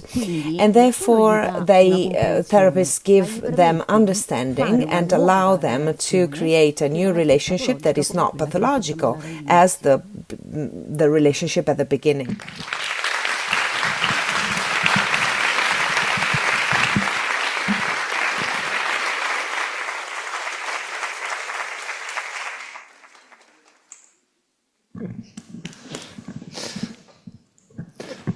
Thank you very much to everybody. Now I think we are ready to go to bed and see you tomorrow at 8:30.